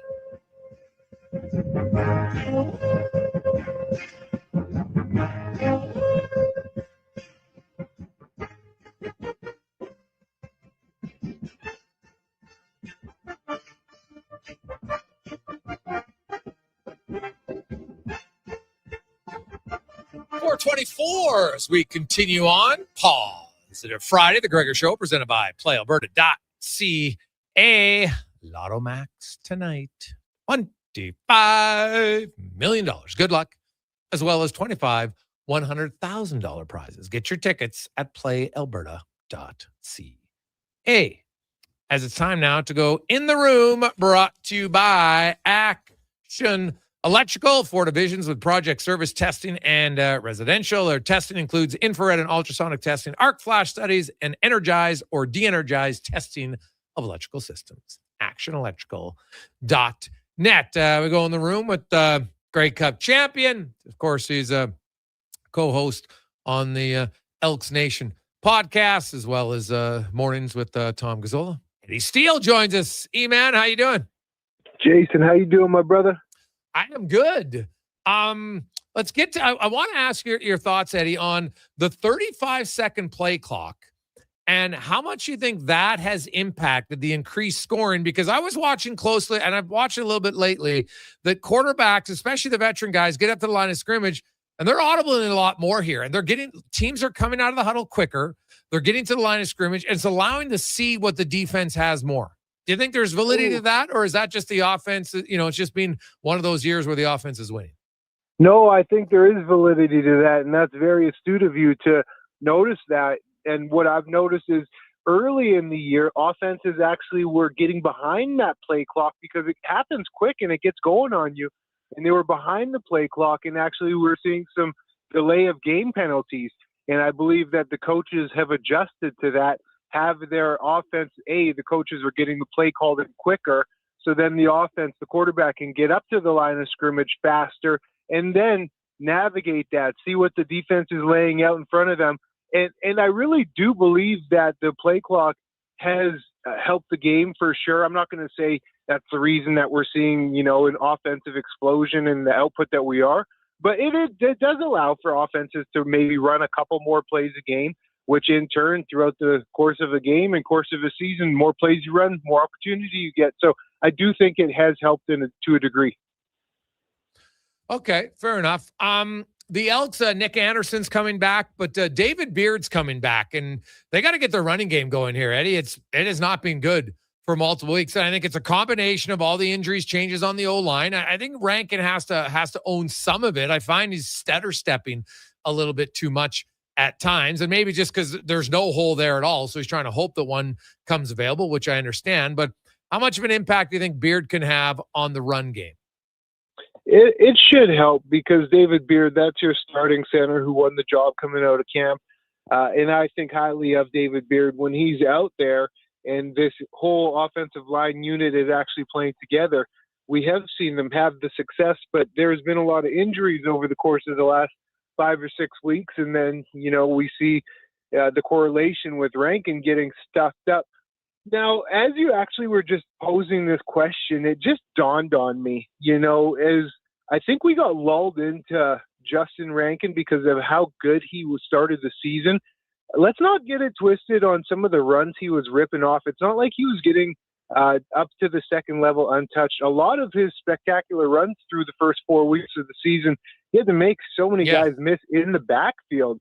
So it's not like he's been getting a ton of help actually throughout the course of the season. Now that I really think of it, we're just so accustomed to him making 5 or 6 guys miss, but that's not sustainable. So he does need to get more help from the unit up front, which, not to dog on them. They've been so far much more improved than where they were at last year. But yeah, the run game has been irrelevant the past month, and they do need to get that going because they can't only lean on Cody Fajardo and his arm. Yeah. From a defensive standpoint, what do you see from Montreal? How can you slow down Alexander and specifically? Well, the running attack's good. Their passing attack's unreal. How do you slow them down? Well, we had Sean Campbell on this morning on the Tom Gazzola show, play-by-play guy for TSN out there for Montreal to cover in the games and on the radio. And he mentioned that, and we didn't even realize that because their depth chart came out so early. There's a lot of injuries on defense. For example, Mustafa Johnson, stalwart defensive tackle number 94 for Montreal. He's out of the game. I want to say Kavion Ento's out of the game. There's a handful of significant players that are hurt. So offensively, you have to attack them. You have to establish yourself. And I know that's cliche to say, but you have to do what you have to do in the trenches in order to get into those second and favorable positions. And you have to lean on some bodies up front, especially David Beard, who's up elevated in the lineup. And then the 2 guards that we have, Carter O'Donnell, he's now back and healthy coming off of that injury as well. So these guys have to go and establish themselves up front. Defensively, you can limit Montreal here, Jason. I don't know if you can stop them, so to speak. That's something that Deck and I have been chatting about on the Elks Nation podcast is can you necessarily stop Davis Alexander? I don't think so because there's so many explosive players that they have on their offense. And I would like to see a lot of attention on Philpott. And for me personally, going into the game, if I was a defensive coach, I would say anybody but Philpott. And I would do anything possible to limit Philpott and not let them live and breathe through him offensively. Because when he starts getting going in the screen game, and then all of a sudden he pops you over the top for a long 20-yard pass, that's when Montreal truly finds their momentum. Don't let them go to Philpott early and often. Well, I think they're going to have to do, and J.J. Ross and Ford, I think you got to play flex coverage a little bit more here, and they got to find a way to disrupt the timing between the quarterback and receivers. Yes, no doubt about that. And I love that you just name dropped those two players for the Double E because this is going to be such a challenge for them. And they're up for the challenge because, in my opinion, these are some of the premier players at their positions in the league. So J.J. Ross and Tyrell Ford, what's going to be unique about this battle is it's not just your normal aerial attack. Oh, we have to go and cover this pretty boy receiver. No, Philpott gets gritty in the run game as a blocker. He gets gritty in the screen game. And what I love about it is how gritty and strong-minded this defensive back unit is because they're not scared of the contact. So it's really who's going to come out, more physical on the end of this battle because Montreal is known to be tough-nosed. This Edmonton defense is the best defense in the league. And, the best defense of the league is actually led by its cornerback unit. Yeah, well, hey, they're secondary after a few weeks of not getting picks. Now it's like almost every game they're getting multiple ones. I know it's almost a week ago, but what was your biggest takeaway from the game against the Riders? I just talked about it, man. Honestly, you played Saskatchewan 2 games really tight. You came out ahead of the first one by 2 points. You lost the next one by 2 points. So you can't even complain if, ands, or nothing. It was such good football, quality football. What stood out to me initially, Jason, the eyeball test, was the way the defense for the Double E played. It's so reminiscent of when we won a Grey Cup. In fact, it might even be better the way these guys are coming downhill, finishing plays. It's not just one guy. One guy does his job and holds up the momentum of the offensive player, but then it's the second and the third guy who are coming to kill. And that is such a trained thing that they are totally getting from Coach Aaron Grimes and J.C. Sherritt. Because I played with these guys, and that's how we were coached. And those guys were the catalyst of our strong defensive like that. So to see how the defense has now accepted and adopted it now, a decade plus later, because of those two players who represent and signify everything that Bone is, that stood out to me the most, Greggs. Okay. Any concern? Like, I know, like, Cody Fajardo said, oh, people are talking about it too much. And I'm like, yeah, because it's a problem. Like, no one's been in the red zone more than the Elks. 60 trips to the red zone, which is great. But like I would look back at that last game and really all you got to do is score one extra time in the red zone rather than settle for a field goal and you win the game. So like their lack of ability to push the ball in when they're in the red zone, where does it rank for you as a concern? It's up there for sure because there has been multiple games now where you're getting into the red zone. I believe Edmonton, I forget what the exact statistic is, but they've run the most plays in the red zone offensively, but they have the least touchdowns to show for it. So, that is an ongoing concern. They do need to finish these drives in the red zone. Something else that's of concern to me that, is becoming an ongoing trend and something that really needs to get nipped in the butt, and that's penalties, man. Oh, yeah. And I love Coach Killam. I have never played for him, but I'm buying what he's selling. I'd run through a wall for him. I jive. He's just the type of coach that I really would love to play for. But it starts with him, man. And the discipline starts with him. You can't be getting penalties from the bench. The undisciplined penalties, that starts with the coaching, and you from the top down got to get that nipped in the butt in order. Not to single out Noah Taylor, but to get thrown out of a game, coming away with 2 penalties. But those penalties came on PATs.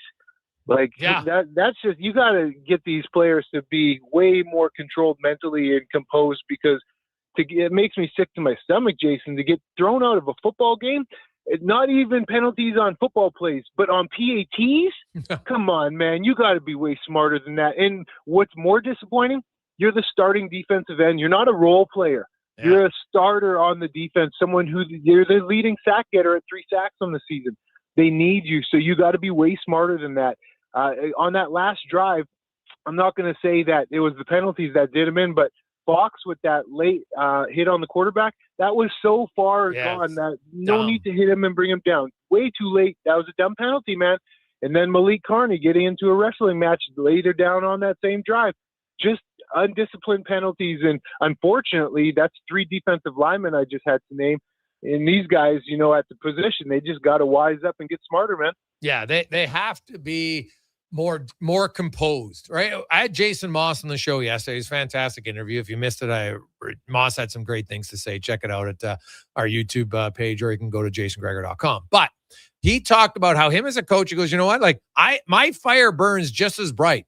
I just outwardly don't show it as often. If I'm frustrated, I don't show it. And that's something that you don't have. And he's still fire on the sidelines. It's just not as often, right? And I think from he talked about how as the coach, I have to set the tone, right? And so that comes down to coaching staff. Stop yelling at the refs, right? You don't agree with the call. You got to learn to bite your tongue, because this team now, when you see that, it's no different than a kid. If the parents are always yelling and screaming when something goes wrong, guess what? The kids do it, right? They mirror your actions. And I think that the coaching staff has to get a little bit of control at times, not in the fun emotion.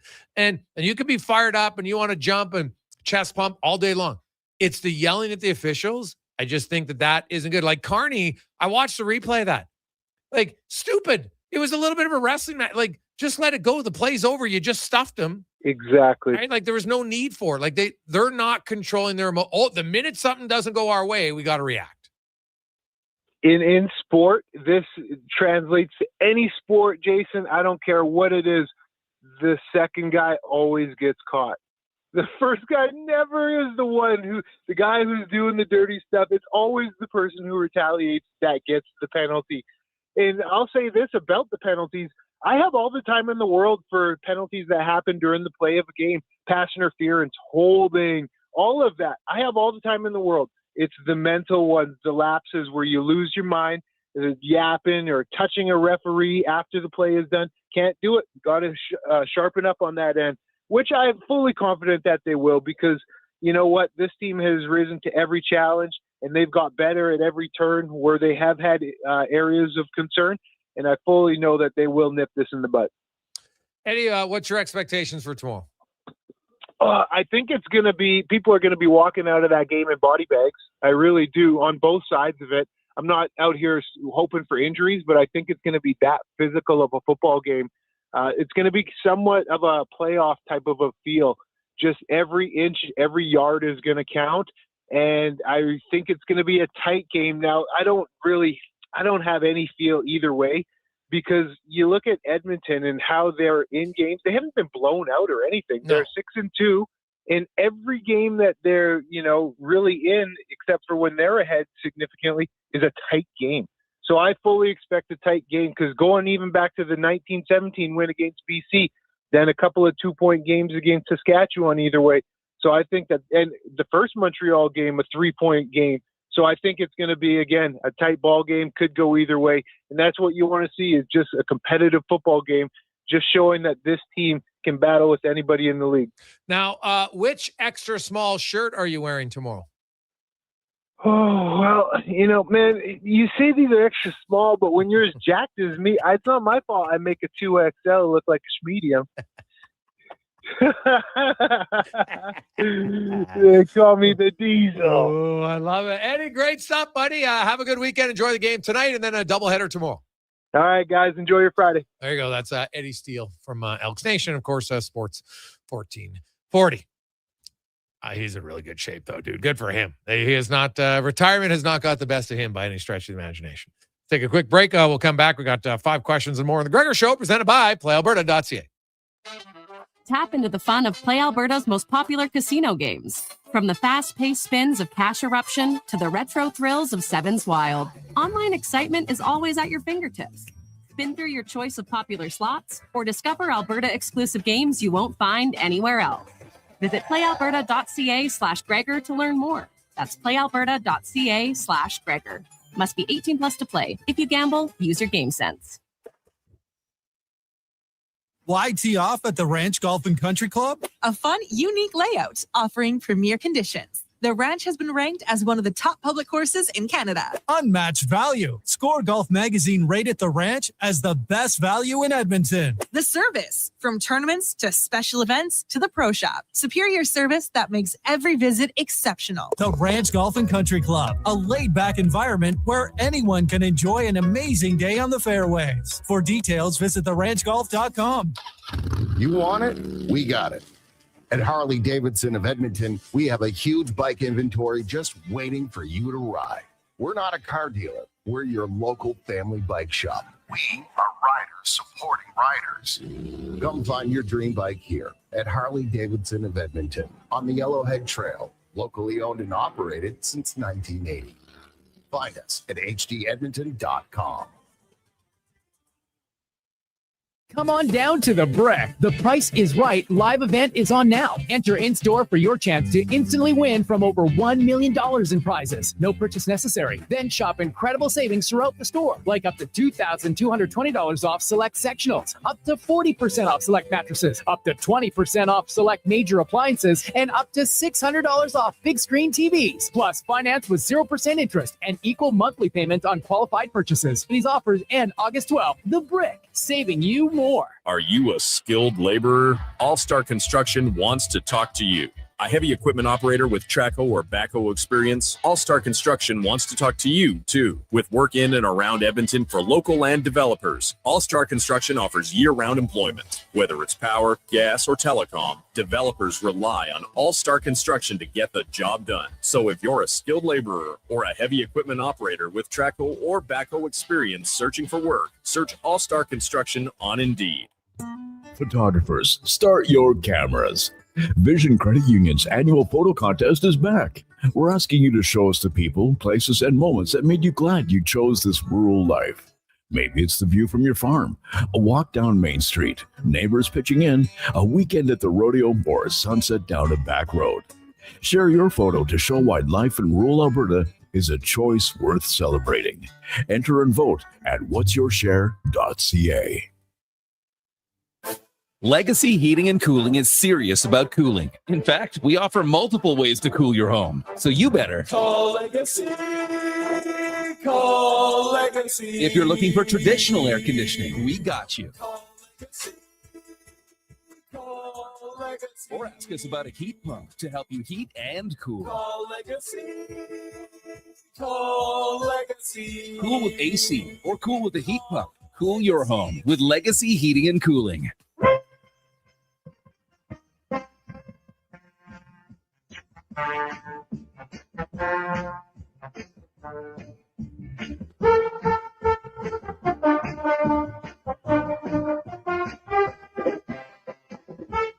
Portions of this hour brought to you by Emerald Equipment. Emerald Equipment is Edmonton's newest dealer for Yanmar compact equipment. Machines built tough for the jobs that don't quit. Get your new Yanmar compact track loaders with ASV Posi Track at Emerald Equipment. The Jason Gregor Show, the best of Edmonton sports talk and beyond. This is Sports 1440. Presented by PlayAlberta.ca, Alberta's only regulated online gambling website.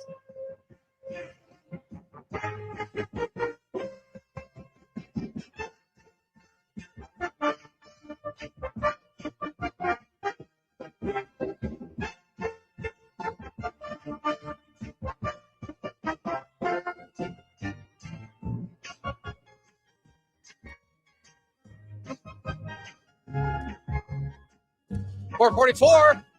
Welcome back, Gregor Show, Sports 1440, sports1440.ca, as well as thanks for you listening on TuneIn or iHeart Radio Player. Maybe you're watching on YouTube, Facebook, X, Instagram, Twitch. Thanks so much. However you consume the show, we very much appreciate you being along for the hour or all 4 hours for you diehards. We love it. It's a Gregor Show, is always brought to you by PlayAlberta.ca. And hey, if you looking for some luck tonight, I'm telling you, Nathan Rourke is back. That's our lock. BC Lions to cover over the Hamilton Tiger Cats, who are going to be starting their 4th different QB this season. Woo-hoo. Tough times in Hamilton. Rourke comes back. I like the Lions a lot in that game. A lot. Let's get to 5 questions now, brought to you by The Brick, where the price is right. Baby, you could win, scratch and win, to win massive prizing. And also get huge deals. Mattresses, 40% off. You can save over $2,200 on sectionals and more. Check it out at The Brick and thebrick.com. It's time for 5 questions on the Jason Gregor Show. All right, Jason, question number 1. You got the Elks and the Owls tomorrow, 1 o'clock. Who's winning? And throw in a bold prediction as well. Ooh. Man, I don't know. I think it's tough to win in Montreal. Now, the injuries to the Owls defense definitely, I think, increased chances. But until I see the Elks offense have, like, because even when they beat Saskatchewan, they beat them on big plays, guys. They didn't beat them by scoring from the red zone, right? They scored 81-yarder, 57-yarder, 6. So, yeah. I got to see it to believe it. So I'm going to say Elks lose. Bold prediction, though.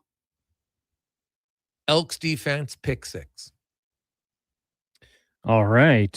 I'm going to say the Elks do get the job done. Alouettes' run defense hasn't been top of the pack, middle of the pack. Still top 5, I think, in a 9-team league. But I'm going to say that the Elks find a way to get the job done. They get the running game back on track, and Elks find a way to win 28-24. And with that, if you're going to pick 6, I'll say Rankin finds the end zone twice. Kind of gets that first 3-game form once again. Question number 2. Who's your biggest X factor in this game? I'm going to go with Malik Carney.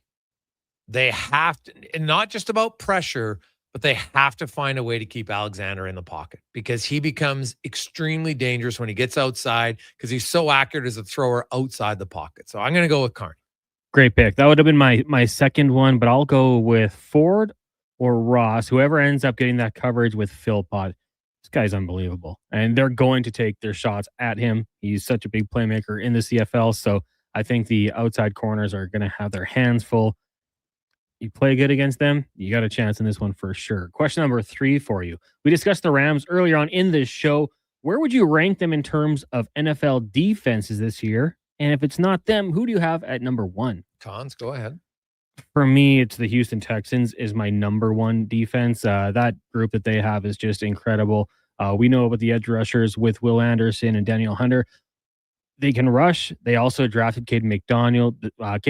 They brought back Jadeveon Clowney. That front 4 has a potential to be unbelievable, but then on the back end as well. Derek Stingley, they've got Kamari Lassiter, who they drafted a couple of years ago. They've really built up this defense very, very well. And then they brought in Reed Blankenship, who's a smart player from the Philadelphia Eagles. So I will say they're number 1 in terms of the LA Rams. It's going to be really good. I'll throw them at 3 right now. Yeah, that's a good one with Houston. Their defense looks really good. But I don't want to copy, but I'm going to go with the Denver Broncos. Right? I know they lost Franklin Myers, but they're still loaded with Allen and Bonatito, Cooper. Nobody had more sacks than them last year. They get a ton of pressure. How about the former CFLer Alex Singleton, who's had himself a hell of a career in the NFL? Him and Sternad will come in to even bolster more their linebacking core. So I'm going to go with the Broncos. That's who I had too. Rounding up my top 3. Honorable mention too, I'd say probably the Eagles and the Seahawks as well. Seahawks defense can be quite good.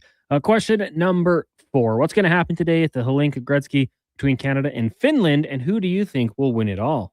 Man, these semis are tough. But hey, it's Positive Friday. It's not even a question mark. I'm going Canada to Canada's going to win the whole tournament, Cons. I'm with you. The United States beat Slovakia earlier today 5-2, so they're going to be going to the final. Let's roll with Canada to get the job done. The young generation, there's a lot of good players there. I'll take Canada to win the tournament and Canada to win here 5-3 with an empty netter. Final question for you today. It is International Beer Day. So in honor of that, give me your top 3 cold ones. Go ahead. Yeah, I mean, I'm not drinking them like I used to. That's for sure. I know this will be unpopular, but I never minded a nice Coors Light, the Silver Bullet. So I'll put that at 3. Number 2, I always like to order these when I was out at the bar. The Hoegaarden, the Belgian beer. I wasn't the riskiest beer drinker, but I always liked that one because it came in a huge glass. And then number 1, give me the stubby can, Red Stripe. Wow. But I am not like, you have had, I would say, a lot of good ones come in here on Thirsty Thursday. Mm-hmm. Like, I am a rookie when it comes to consuming beers. So there's probably a lot of good ones out there. Well, the Orville Trappist Ale out of Belgium's probably one of my favorites. I like a good Guinness, man. I really do now. Love Guinness. Never really liked it younger, but now I love it. Very good. But obviously, Turquoise, the Scottish beer that we tried about a month ago, Cons, game changer for me. So those would be those. I'm definitely more into to darker beers now, although there are dark lagers, but I like ales better still. I like it a lot. And there's like I was talking to Steven the other day, and he's got a few other beers coming in. There's the one that I wanted to the world's best classic Pilsner beer. I was reading an article about this Waldus. Like Germany has some really good beers too. So we'll have some of those coming up soon. So I like it. Nothing like a good one to just sit back and relax. Like you know what? It all depends on where you're at. If you like to just have one where you really just want to enjoy the taste of it, it's different. Now, if I'm looking and you know it, you're on a golf game or something where you're there, it's not so much about a flavor. Is it just about super cold? Which one tastes cold? It's kind of like you're just your feel good one. So it's very different for me. But I like I'm more into the kind of sipping and enjoying a beer now than I am just crushing beers. I do crush beer like once or twice a year, but I do like the sippers now more for sure. It's awesome. 833-401-1440, 833-401-1440. We got a lot of these other. Actually, you know what, Cons? What I want to get to can we have that Cody Fajardo?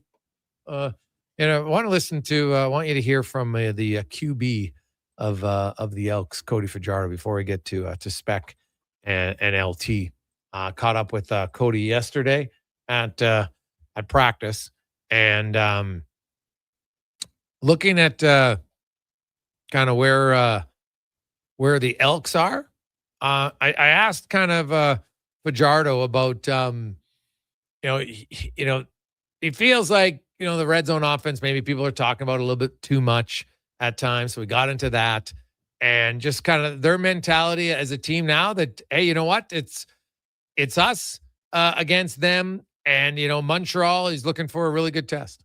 It's sometimes you get in these games and you feel like it, and then you get on there. Every game's its own entity. Sometimes, our defense has it figured out, and our job is to score more points than them. If it's 60, it's 60. If it's 13, it's 13. So that's what my message to the guys was. I don't want them to get caught up in trying to press if they're scoring and we're just trying to catch up. That's not how our offense is built. We're not built on throwing the ball down the field. We're built on 6, 7, 8 play drives methodically down the field. But a good part to help our defense out is putting together long drives and allowing their offense to sit on the sideline, try not to go 2 and out, try to keep them out of rhythm. And that helps our defense take the field fresh. And also they don't have that rhythm where they feel like everything's going their way. So for us, we're just excited about the opportunity. Like you said, I told the guys this week, I said, this is almost a mini playoff run where you're playing a Saskatchewan team in the Western final. And now you're going to play Montreal in like a Grey Cup simulator. So it's good for our young guys to get that experience with these big time games. And we're excited about the challenge. We have a really good roster, a really good football team, and Montreal is really good at home. So something's got to give, and we just got to play clean football and execute our game plan. You mentioned it's not your offense to have big plays, but you went in Saskatchewan and you crushed them with some big plays. And, you've had Rankin early in the season, had lots of 60-yard plays. So you're capable of doing that for sure.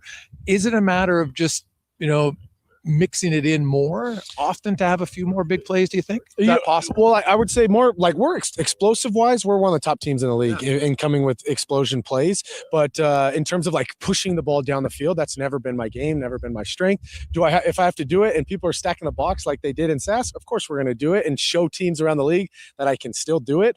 I just find that the risk versus reward when you push the ball down the field, obviously every fan loves it, but when you go 2 and out because you're not hitting on those, the score can get out of hand quite quickly. And also, you want to find a way to be as balanced as possible. I think our offense is at its best when we're running the ball, when we're throwing the ball, when we're play actioning. That's when we're at our best. When we have to just turn into all running the ball or all throwing the ball, that's when we have a tough time. Do you feel you guys need to get more touches for Rankin? The last few weeks, his touches. Okay, thank you. He doesn't have his touches have been down a bit. Do you need to get him back and more involved? I think game flow dictates that. I think defense dictates that. So it's kind of hard. You don't want to just keep running your head against a brick wall. I think there's other ways Rankin affects the game. Last week, he had a huge seam route for 50-something yards in the pass game. Like, he does a lot in the pass game. Also, like, if we can find a way to get him in a rhythm early. Sometimes if you have a couple negative runs early on, it's hard to call runs when you're like, oh, man, well, the last time we handed the ball off, we were second and long. So we'd rather just throw a quick game or rather throw a screen or rather do this. So game flow dictates that. We're hoping that get back on track now that we got some of our veteran guys back on the offensive line like we had early on in the year. You know, we've been kind of shuffling our offensive line, and sometimes the hardest thing is the run game because there's so much communication. The pass pro is always the pass pro, right? So when you plug and play a new offensive lineman, it's a little bit easier to dictate the pass game. Run game's a little bit more difficult, different fronts, different guys you got to work to. So we've had a little bit of that, and that's kind of, I think, the part of the reason our run game took a step back is just because the shuffling of the offensive line, having Beard back and having Cordy go back to the monster, Boyko coming into the game plan. Like, those are veteran guys who have seen a lot of football. So I have a lot of confidence that our run game is going to get back going this week. 2 weeks in a row, you scored on your opening drive. You've been very effective early on with that. Any reason why you think that is, and how can you continue to be effective and get off to such a good start? Yeah, I think honestly, it's just the way we prepare here. We prepare really well. We know what we're doing. We talk about our first 15, and those are usually plays you rep a lot. Sometimes on those short weeks, you can only rep so many plays, right? So we really emphasize starting fast and not putting ourselves in a hole. That's a big part of just a confidence thing too. When you get the ball on opening kickoff, you drive the field and you score a touchdown, you go on the sideline, defense is fired up, special teams is fired up, offense is fired up. So it's just kind of like that flint that lights the fire. So for us, that's always the goal. It's always to go down the field. It's not like we're calling all of our best plays in the first series and then we don't have any more good plays. Like, we have plenty of good plays. It's just sometimes you catch teams off guard in their first one and then they make adjustments and now they come out with a different defense. And that happened in the SAS game. Like, they came out in the whole second half and really second quarter, they were just running after the lightning delay. They just had a bunch of different stuff that we hadn't seen on tape. So it kind of slowed us down a little bit. They're playing a lot more man coverage when all they showed was zone. They're playing guys way over the top, not allowing us to throw anything down the field. So sometimes it's just coaching and changing things on the sideline that helps us stay in rhythm from that opening drive. And lastly, you mentioned that every game is going to be different. The one kind of consistent off and on has been the red zone. Last week, you could probably argue now, they were good in the red zone too, so you got to give them credit. But you guys got to the red zone a lot, right? You moved the ball really well until there. When you go over the film, is it just small things, Cody, that are missing? Is it execution? Is it a misread? What do you think is just the difference of improving that by a few percentage points? Yeah, honestly, it's not one thing, which is, I wish it was just one thing. We fixed it. It's like, oh, here we go. But to our credit, we're the number one team in getting in the red zone. I think we got 60-something trips down in the red zone. So what I think is a lot of it has to do with media. A lot of it has to do with people talking about it. So then a lot of our younger guys, they start tensing up. They start losing their composure a little bit in the red zone. And then you start trying to press or trying to force because everyone's talking, oh, you got to be better in the red zone. So then you just try so hard. And then like in open field, it's just your routine. You're going through your stuff, going through your reads, everything like that, myself included. You get down there and you want to just, oh, I want to score. We want to score. Everyone, we need to score to win. We need to score to win. And you put so much emphasis on it. And we talk about it every week. It's almost like it's hurting us at this point because there's so much emphasis. I told the guys, play free. The team that's the most composed in the red zone is usually the team that's going to, and that's myself included, is usually the team that's going to be successful. So for us, when we're trying to push or we're trying to do too much to cure those red zone blues or whatever you want to call it. We need to just keep our composure, do everything we did to get down there, and just play our ball. And I have a lot of confidence in our game plan going in this red zone. We've really simplified things, allowed us to play fast and just play free. There you go. Cody Fajardo ready for the game tomorrow, 1:00 start, Edmonton time, and should be a doozy between the Elks and the Alouettes. Let's get to Connor Halley and a Sports 1440 update brought to you by Northgate Chevrolet Buick GMC. And you know what? They're in such a giving mood, they've extended employee pricing for one more month. You pay what they pay. Great deal. Stop in, shop this weekend. Check out the Corvette showroom. Woo-hoo. You will enjoy it. NorthgateGM.com. This is a Sports 1440 update. Weekend, the CFL rolling on tonight. Rough Riders and Red Blacks from Regina. Kickoff set for 7 o'clock tomorrow. A doubleheader. Edmonton in Montreal at 1. Then at 5 o'clock, BC and Hamilton. Major League Baseball today. Jays in action right now. Delay in Philadelphia. We're doing that game in progress immediately following the Jason Gregor Show at 6 o'clock. Elsewhere, Mets lead the Pirates 1-0 after the first. 2 other games underway, both delayed actually. Yankees, Braves, and Reds and Nationals. Later tonight, you got the Red Sox and the Athletics. Guardians in Chicago taking on the White Sox. Royals and Cubbies. The Orioles head to Texas. The Diamondbacks host the Dodgers, and the Rays in Seattle. The Athletics have made a change in their front office, announcing the departure of general manager David Forst earlier today. The A's currently sitting 45-70 in 4th place in the AL West, set to miss the playoffs for the 6th consecutive season. The Tennessee Titans have signed the left guard Pierce Bronski to a 4-year, $100 million contract, $88 million guaranteed. That makes him the highest paid guard in the NFL. And Canadian junior football this weekend. The Huskies host the Colts on Saturday at 7. Then on Sunday at 1 o'clock, Wildcats taking on Regina. Coming up in Hour 4 of the Jason Gregor Show, we will be joined by Mark Spector of Rogers Sportsnet and Alan Mitchell from the Lowdown with Lowetide. I'm Connor Halley. This has been a Sports 1440 update. Sports 1440 in West Edmonton Mall and Wetaskiwin. CKJR is a Stingray radio station. Download the free radio player app and listen wherever you go. And now Action Electrical's testing team is on defense duty. They're the guardians of safety and compliance, a critical part of any lineup. Precisely. They perform rigorous safety and code compliance testing for commercial operations. Think of them as the referees, ensuring everything is up to standard before disaster strikes. Their preventative plays are legendary, spotting faults early. Hire the Action Electrical team to bring home a win for your project. Visit actionelectrical.net. Attention Alberta construction pros. For over 50 years, Japa Equipment Rentals has been your go-to for top-notch equipment and stellar service. Whether you need rentals or expert maintenance, we've got you covered. Stop by our Edmonton or Calgary locations today. The job isn't done until the last load is hauled, and having a semi-trailer out of commission is not an option. Whether replacing or adding to your convoy, Edmonton Trailer has a huge inventory of new and used semi-trailers, trusted by the gravel, logging, oil field, fluids, and freight industries. Find a trailer right for you online or at one of their 3 locations. For sales, service, parts, rental, and finance, when you're in it for the long haul, Edmonton Trailer. Employee pricing is back at Nisku Ford. Pay the same as Ford Motor Company employees. Plus, get the benefits of being a Nisku Ford customer. You'll have the best selection of new Ford vehicles from our great lineup of SUVs, from Bronco Sports and Explorers right up to the Ford Expedition, and Ford trucks from the Ford Maverick, Ranger, F-150, and Super Duty. Ford employee pricing is the biggest event on the Nisku Ford calendar. But hurry, it won't last forever, and inventory is limited. Take advantage of employee pricing today at Nisku Ford. Above expectations. Bashaw Concrete Products. From concrete and septic tanks to blocks, precast water pads, Jersey barriers and aggregates. Farmers, contractors, homeowners. Plan your next project at BashawConcrete.com. Family owned. Over 60 years pouring. Bashaw Concrete Products. Once again, start here. BashawConcrete.com.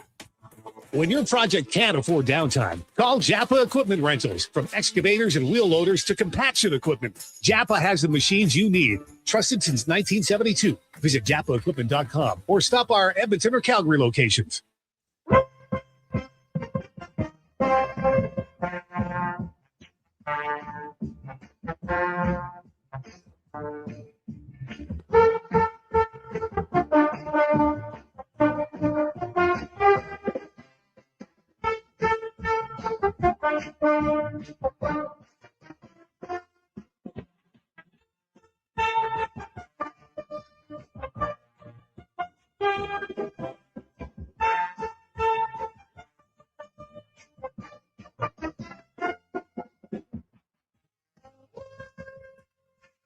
Portions of this hour brought to you by 01 Hockeyology, Edmonton's home for elite hockey development, skating analysis, performance assessment, and year-round training at West Edmonton Mall. Elite hockey development at 01.ca. That's ZERONE.ca. The Jason Gregor Show, the best of Edmonton sports talk and beyond. This is Sports 1440. Presented by PlayAlberta.ca, Alberta's only regulated online gambling website.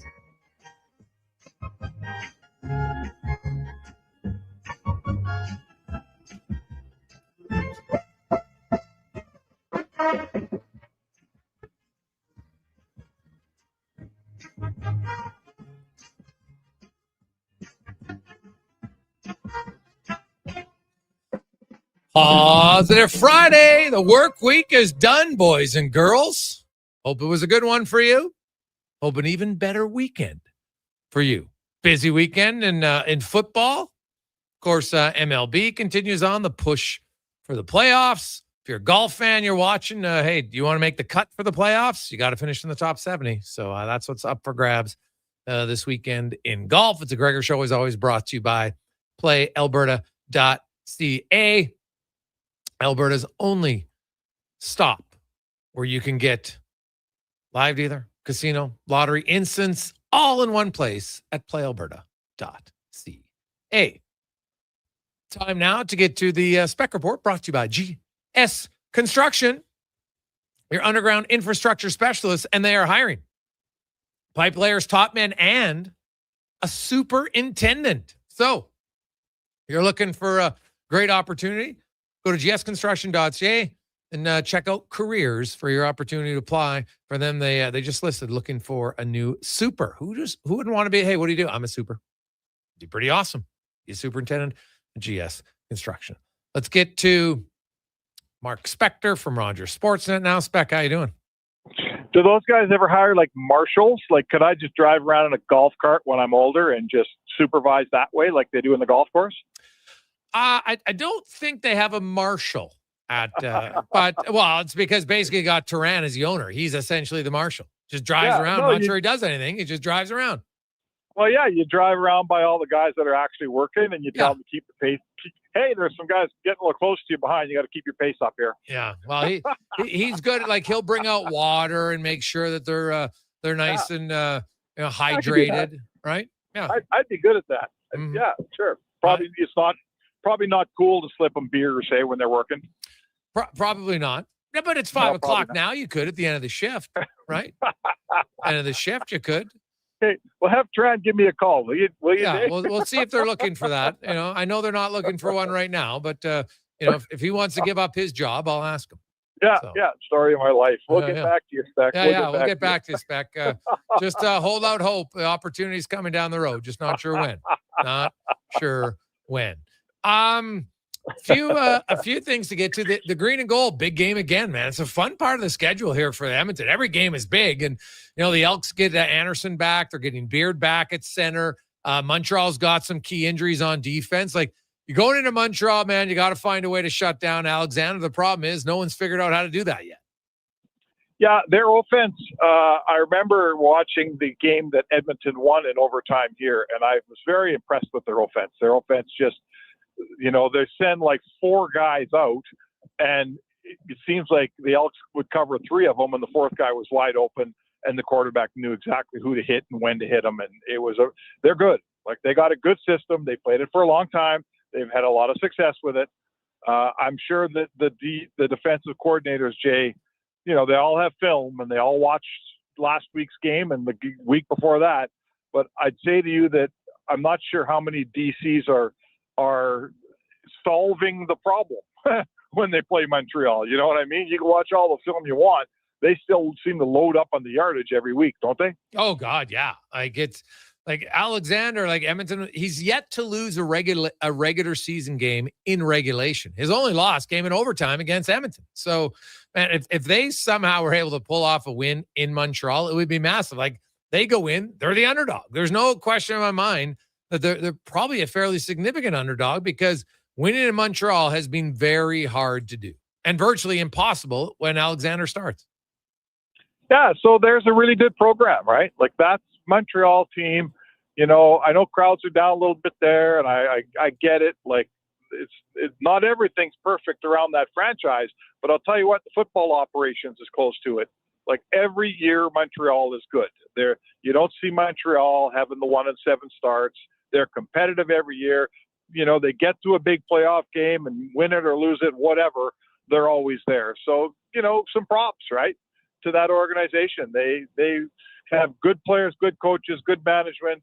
You know, I would say to you that the Elks are trying to emulate what Montreal is, and that's a consistently high level year after year after year after year. And, you know, good for Montreal, man. Now you got to go in and try to beat them twice in the same season. That'd be a feather in your cap, wouldn't it? Oh, God, yeah. It would be massive. And just, you know, it's even last night's game in the CFL, man. Like they continue to be highly entertaining football games, lots of offense. Last night there was lots of interceptions too. And, you know, I think Calgary's probably kicking themselves. When you're able to make 4 interceptions for your defense, you'd look and say, hey, offense, we got to punch the ball in a little bit more. They just kept settling for field goals. And that's ultimately what cost them at the end. I don't know. I believe they had 5 turnovers in total, the Stampeders. Like they took 5 balls away from Toronto. I can't recall a game where you take 5 balls away and you don't win. Yeah, it's rare. Know, like yes. The turnover battle, you know, we always talk football. You win the trenches, you got a better chance of winning. You win the turnover battle by that lopsided a margin. Like, I'll bet you, you know, go back and find a record book, but I'll bet you it's 92% that you win the game. So for Calgary to have that turnover performance that they had last night and not win, that's almost, it's kind of wasteful, right, Jay? It's a game you look back on and go, come on, how did we not win that game? Oh, yeah, without question. They will be, you know, and Vernon Adams had his touchdown streak without an interception ended in that game last night. But they'll be frustrated because that was a game. They had the opportunities. They should have been able to win that game. More than ample opportunities for them. Now, speaking of winning games, hey, we talked about that Jays game yesterday a little bit, Spec, but I'm seeing more and more people who think the Screwball trade is going to be the final nail in the coffin, and that's going to punch the ticket for MLB and them to want to have. They're probably going to end up in a lockout. Whether they get a salary cap or not, history tells us that they probably will, because the owners can outlast the billionaire owners usually can outlast the millionaire players. Just kind of how it works. But what do you make of that? Do you agree with that was just the final, okay, we're done. There's no chance we're going to avoid something now because of LA. Now I know people said, well, any team could have went out and got Screwball. Well, but here's the thing. And the argument is, well, everybody knew he was going to resign in LA anyway. But they're not the first team that will go out and pay a lot for a guy knowing they're not going to resign him. So I'm not sure I buy that argument either. No, I think between what we've seen, you know, it starts with Shohei Ohtani, the ability to get that player and basically defer as much money as they have. Like that option's just not open to 85 to 95% of the MLB. It's only open to the Dodgers. Now they get the free agents they want. Now they get Screwball at the deadline. They win the World Series last year. I mean, I guess the only thing that could stop, I would think, Jay, and I'm not too educated on this, but I'm going to say to you that there's got to be 20 other major league owners that want a change here, that are looking at it and saying, we can't compete with these guys. There's got to be a big enough block of ownership to force change. Now, I guess the last thing is, if somebody goes out and beats the Dodgers out in the first round of the playoffs or the second round, maybe there's some fodder to say, see, it's not as bad as we think it is. If the Dodgers win the World Series again, don't you think that we're almost guaranteed some kind of a work stoppage next season?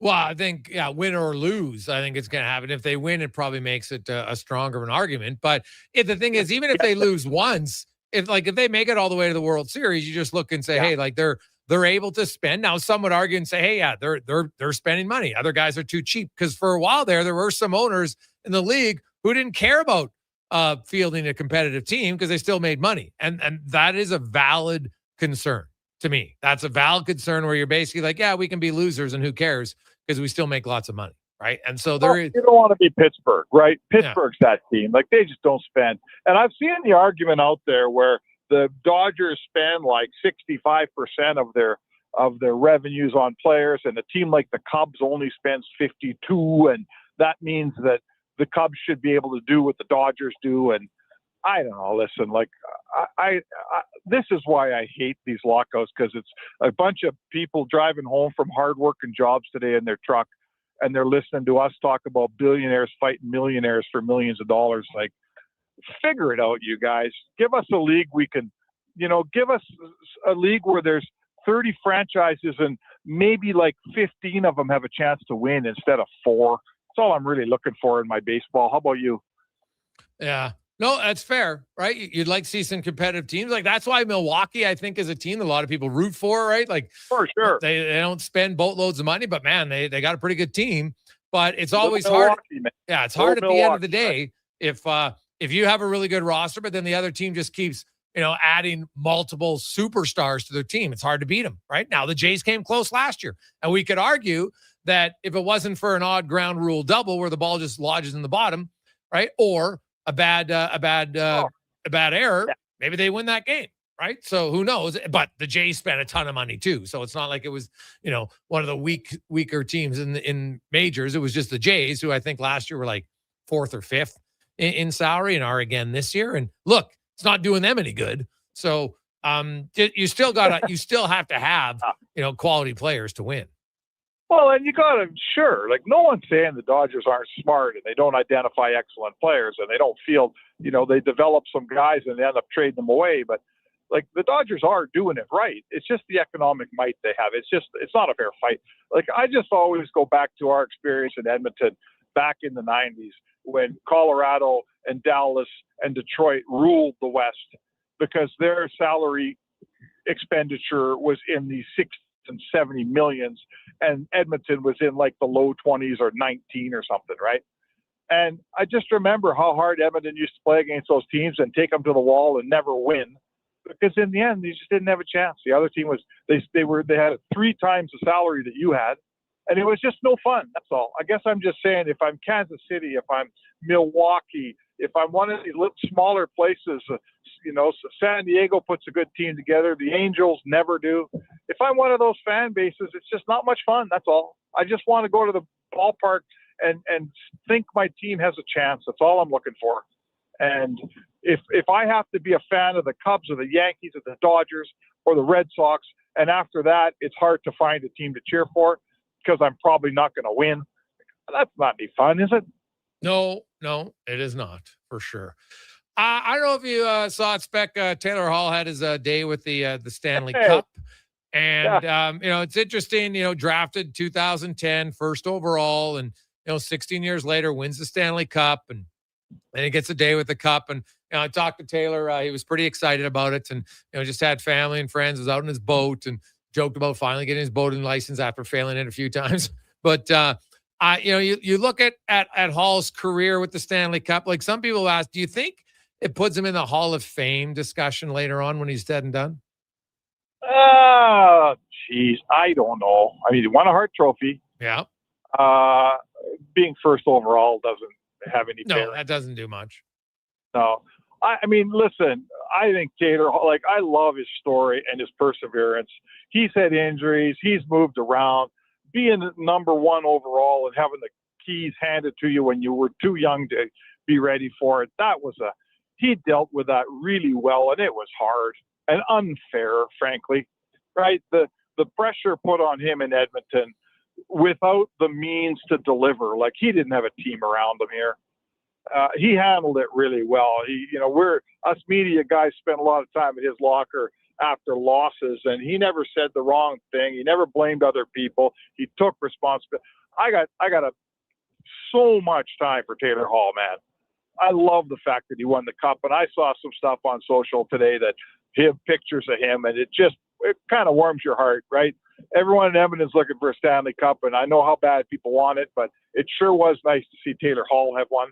So all of that said, I don't think he's going in the Hall of Fame, but I don't mean to demean him in any way. No. He's had a hell of a career. He's a really good person.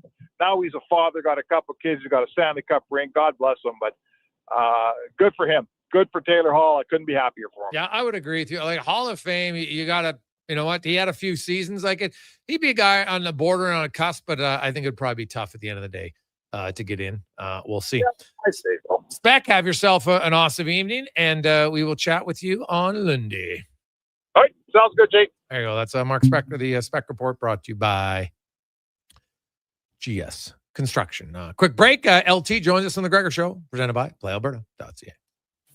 Your weekend hotspot is at On the Rocks. Party with Edmonton's best bands every Friday, Saturday, and Sunday. And we got them all. From the Varkels to Tallboy, Radioactive, Curves, The Brute Squad, Morningwood, Roxilla, Punch Buggy, and more. Plus, the guy who keeps the party going every weekend. DJ Kenny K on the ones and twos, live. Get ready to have a good time this weekend. Your bar, your party. You're On the Rocks. On the Rocks. Just Brab and 118th. Day or night, tasting just so right. You can order oodle noodle at oodlenoodle.ca, delivering noodle noodles almost right away. Remember, you can order oodle noodle at oodlenoodle.ca. So stay on your couch all day and order oodlenoodle.ca. Oodle noodle. Come on down to the Brick.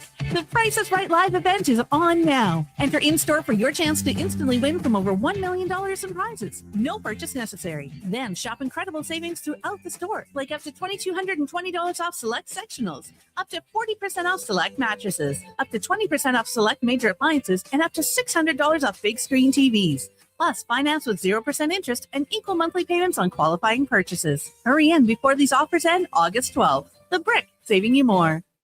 Wow, get ready for a silly hockey fans. Your partner in power just skated onto the ice. EWEL.ca, the new e-commerce website for electrical wholesalers Edmonton, is ready for the power play 24/7, 365. UL skates to where the puck will be in 5 years. Now that's forward thinking. Killer selection, slamming products from the best brands, and legendary service. Don't sit on the bench. Get your account today at EWEL.ca and win that project. Plug into your partner in power. Get an EWEL.ca account today. Everything is going to be okay. If your debt has you feeling like you're in a free fall, you have options. I'm Dan McDicken, a licensed insolvency trustee with Faber. Becoming debt-free is possible, and a personal bankruptcy or consumer proposal will get you there. Schedule your free Faber Focus session at faber.ca today. You'll learn how a consumer proposal allows you to eliminate your debt by paying a percentage of the amount owed without interest. At Faber, we'll tackle your debt. Hey, hon, I'm getting expressions and images to frame my hockey card collection in the man cave. Perfect. I'll come with you and bring our wedding photos. For sports memorabilia and family treasures, think Expressions and Images, your local custom framer since 91. You name it, we frame it. Not sure what wheels fit your vehicle? Evolve Wheels and Tires gives you honest advice from enthusiasts who know fitment inside and out. Whether it's your truck, SUV, or sports car, they have you covered. Evolve Wheels and Tires, Edmonton's premium wheel specialists. Evolve your ride. Evolve your experience. Does your bank do local? We do. When you bank with Vision Credit Union, you're banking with a rural Albertan cooperative that cares about the community where you live. There's no question. We actively support our rural communities at the local level through charitable donations, volunteerism, local team and event sponsorships, and by returning millions in profit shares to our members every year. Does your bank do that? We do local. Bank with Vision Credit Union. VisionCU.ca.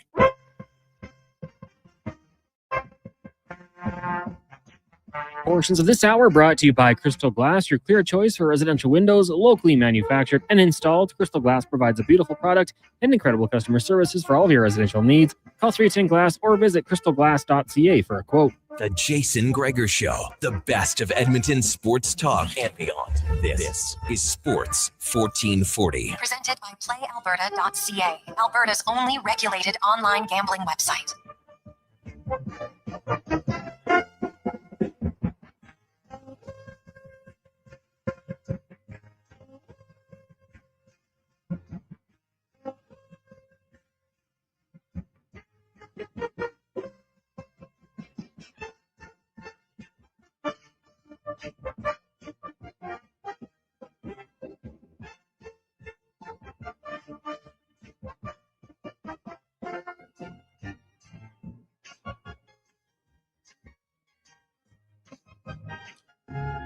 Rolling through a positive Friday. Well, positive can tell you that rain delays all over the place in MLB, New York, Washington, Philadelphia, all those games currently delayed in MLB.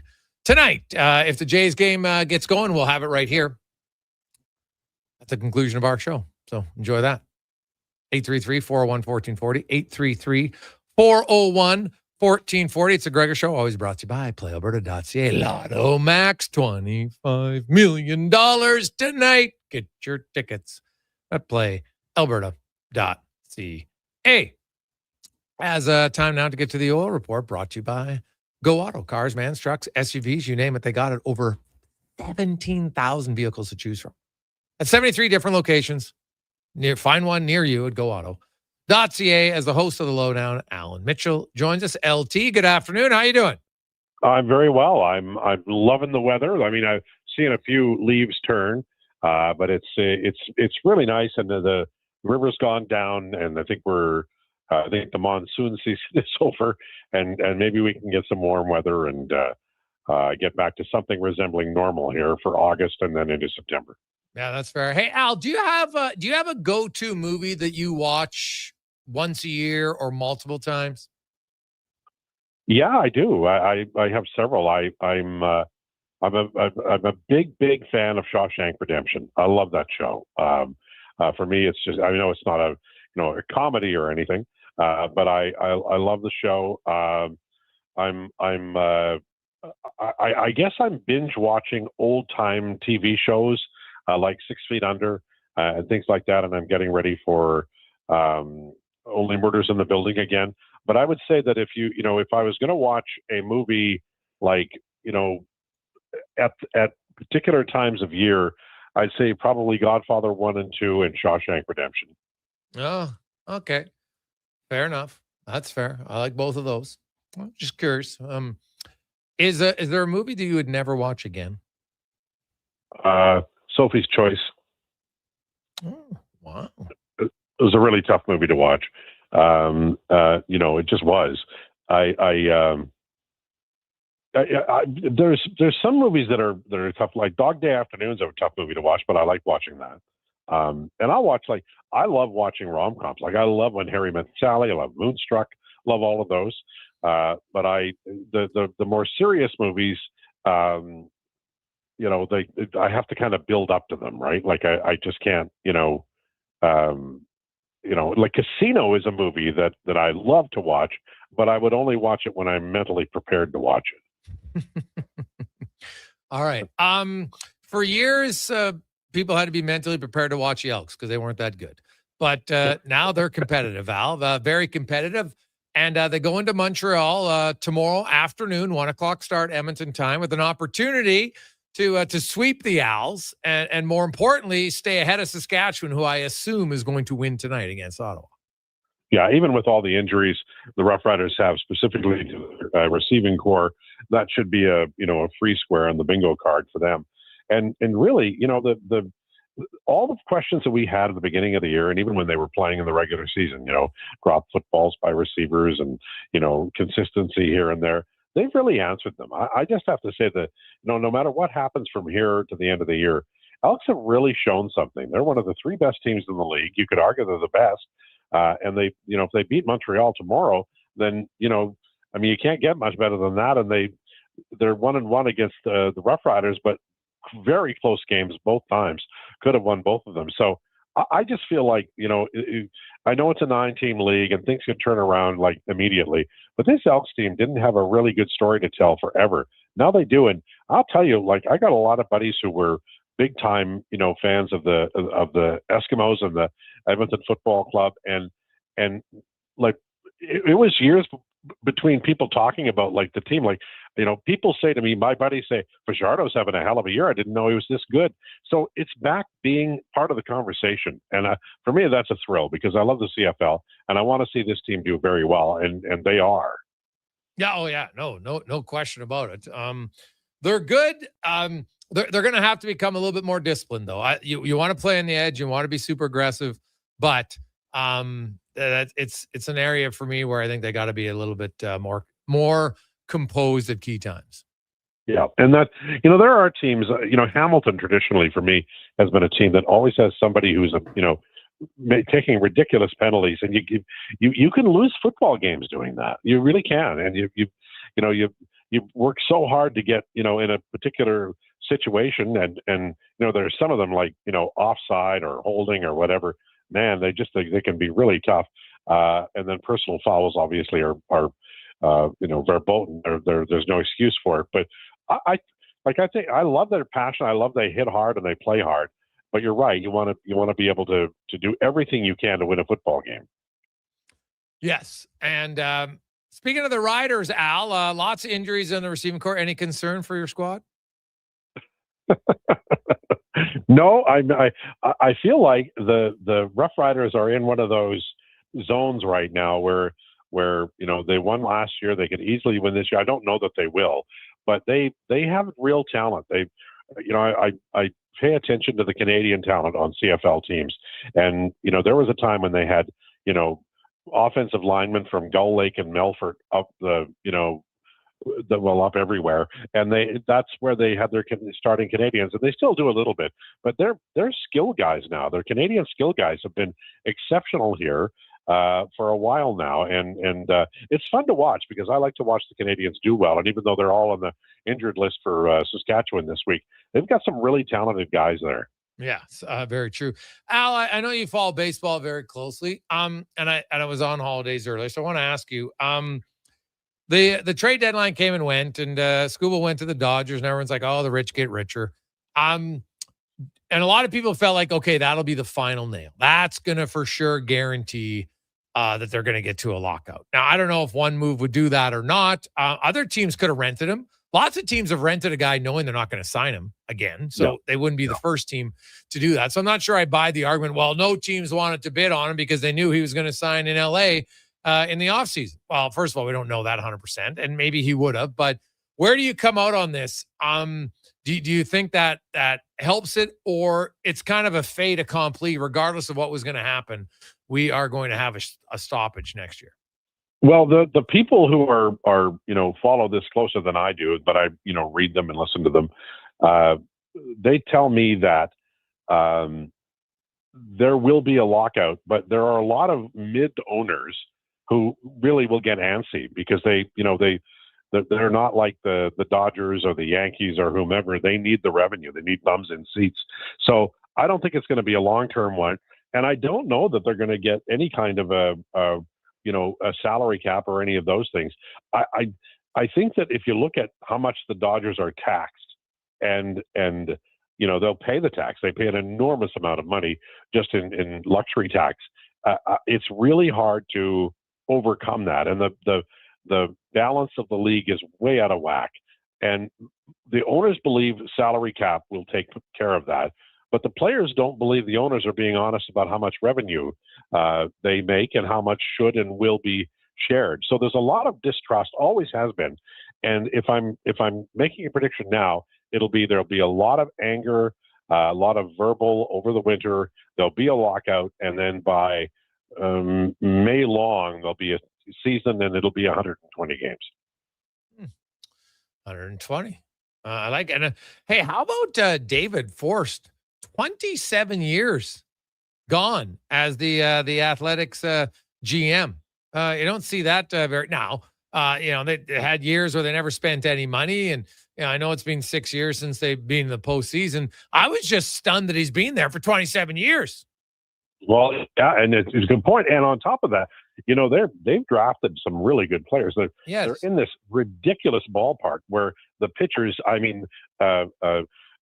Luis Severino signed there, and he immediately regretted it. A very good free agent pitcher, and it's just a bandbox, right? So if you're a pitcher, your ERA could be like 6.5, and you're a good pitcher. So, they got to get out of it. I think they got one more year after this one in Sacramento.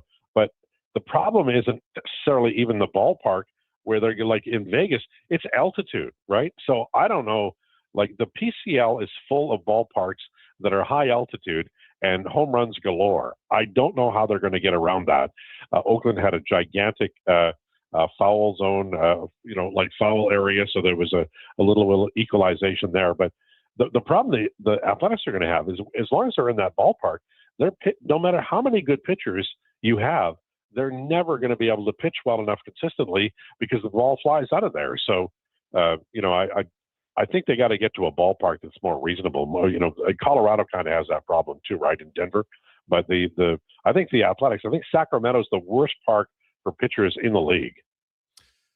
Oh, God, yeah. Now, well, eventually they're going to be going to Vegas, right? I would assume. Who knows? Although that's like the longest relocation, the history of relocations in pro sports. So we'll have to see where it goes from there. Al, enjoy it quickly. I wrote an article about Howard and Savoy and playing and how Mike Babcock might use them. I know you're scouring everything on the internet, and when you look at it, like I use Hoodler and Filppula when they were winning the Cup in 2008 as similar comparisons, just because they played 13 minutes. Hoodler was the third highest scoring forward on the team. Do you see room for both in the top 9 this year for the Oilers? And do you think it happens? I do. I just think that people have to, they have to kind of just touch the brakes a little bit on panicking about Mike Babcock. He doesn't know these players well, especially the young players like Ike Howard, but he's going to get to know them. So they might not. Remember, Savoy was on the 4th line in penalty killing a year ago. And then in January, he started moving up the depth chart.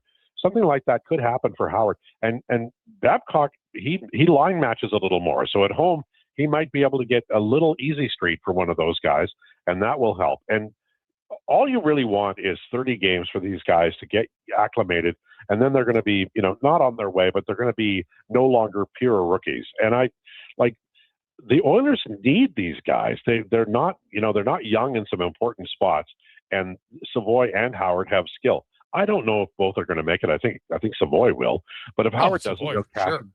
Yeah, but if Howard doesn't, they'll cash him for something else. But they need him. They're going to invest in him this year because they have to.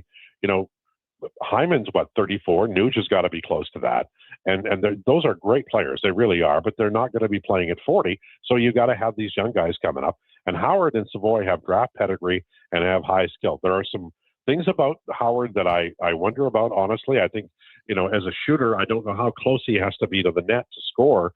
Some guys can just score from range. I was talking about Evander Kane earlier today when he was a young player, and even when he first came to Edmonton before that wrist injury, man, he could score from forever. Way out he could score from. I don't know. From what I've seen of Howard, I don't know that I'm not saying he's going to have to be Zach Hyman, but he's going to have to score from closer than an Evander Kane, and we're going to see that. We're going to see if he can get into those tough areas, be patient, find open ice, and score goals. That's what I want to see. He scored a bunch in the minors.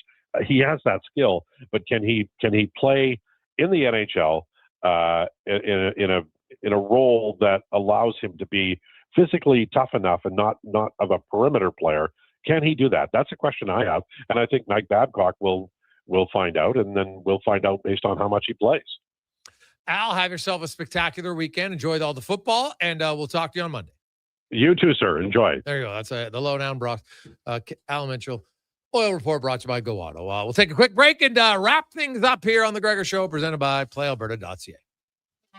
Tap into the fun of Play Alberta's most popular casino games. From the fast-paced spins of Cash Eruption to the retro thrills of Sevens Wild, online excitement is always at your fingertips. Spin through your choice of popular slots or discover Alberta-exclusive games you won't find anywhere else. Visit playalberta.ca/Gregor to learn more. That's playalberta.ca/Gregor. Must be 18 plus to play. If you gamble, use your game sense.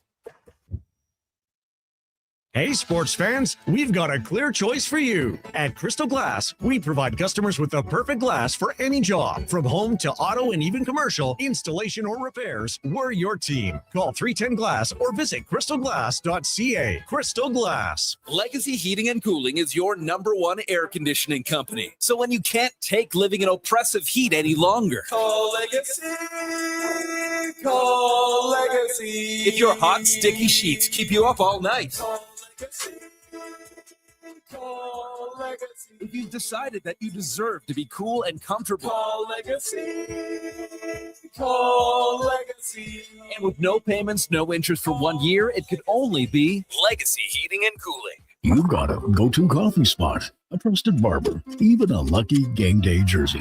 But when it's about looking your absolute best, there's only one name you need. Mr. Dirk. Family run since 1939, we're experts in crafting impeccable tailor-made suits and offering a wide variety of everyday styles. Pair that with personalized one-on-one fittings and the convenience of on-site tailoring. Mr. Dirk elevates your style game. Visit our Edmonton store or explore MrDirk.com. Score big on style with Mr. Dirk. It's cone season at McDonald's, which means vanilla cones are $1 each plus tax in the McDonald's app all summer long. Soft, creamy, and crunchy. For just $1 each plus tax exclusively in the McDonald's app. App download and registration required at participating McDonald's in Canada. Sleep is for the off-season. What off-season? Sports 1440 is live, loud, and locked 24/7. Oilers, Elks, Riverhawks, Stingers, Oil Kings. We've got your fix. Edmonton's home for sports is Sports 1440. Hey, Edmonton, thinking about your next SUV? Think Subaru. The Subaru Forester has earned an IIHS top safety pick or higher for 20 years in a row. Add legendary Subaru symmetrical full-time all-wheel drive and the 2026 JD Power Canada Best Residual Value Award among compact SUVs, and you've got an SUV that's built to protect today and hold its value tomorrow. This month, take advantage of loyalty rates as low as 0.99%. Come test drive the Forester at your local Subaru dealership today. Welcome to Uncommon. Does your bank do local? We do. When you bank with Vision Credit Union, you're banking with a rural Albertan cooperative that cares about the community where you live. There's no question. We actively support our rural communities at the local level through charitable donations, volunteerism, local team and event sponsorships, and by returning millions in profit shares to our members every year. Does your bank do that? We do local. Bank with Vision Credit Union. VisionCU.ca.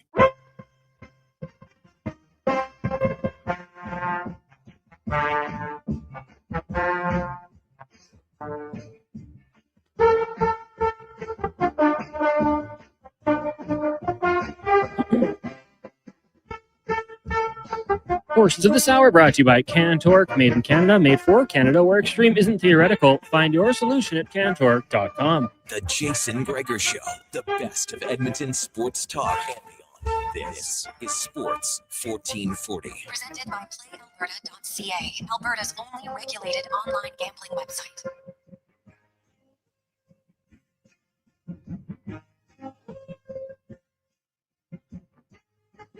Welcome back. It is the Jason Gregor Show here on Sports 1440, brought to you by PlayAlberta.ca. Connor Halley, Declan Kruger wrapping up the show today as Jason took off. Should be a fun weekend in our city. Of course, lots going on. Folk Festival. You know, you're watching the Elks game tomorrow, 1 o'clock. I'll be down at Castlewood Pub for the official watch party if you want to come down and watch with me. Prizes, food and drink specials, good times galore. It'll be a great one. Elks and Owls. I will take a look into the depth chart here for the team with Declan Kruger in a second, but little debate here with Brad. And I had the Broncos as my number 2 NFL defense. Gregor had 1. Now, Declan, I want to get your thoughts on this one as well, because when I look at the defense, and Brad brings up a very good point, how many more sacks did the Broncos have than the Texans? A lot. Like the Broncos ran away with sacks. But that to me doesn't really matter if the points against and the yardage is similar. Plus, see ball, get ball. The Broncos had half the turnovers that the Texans defense had. So if we're talking, fantasy and sacks get you a lot of points, heck yeah, Brad. That's fantastic. But I'm going to lean towards the Texans defense this year. Plus, they upgraded. Broncos, I think, lost some pieces. They lost another guy today, torn Achilles. He missed last year with the Achilles injury as well. One of their kind of depth defensive linemen. That's brutal to hear. But fantasy, you have one of these defenses, you're laughing. If you're a Broncos or a Texans fan, I think you're laughing as well. They both have pretty incredible groups going on there.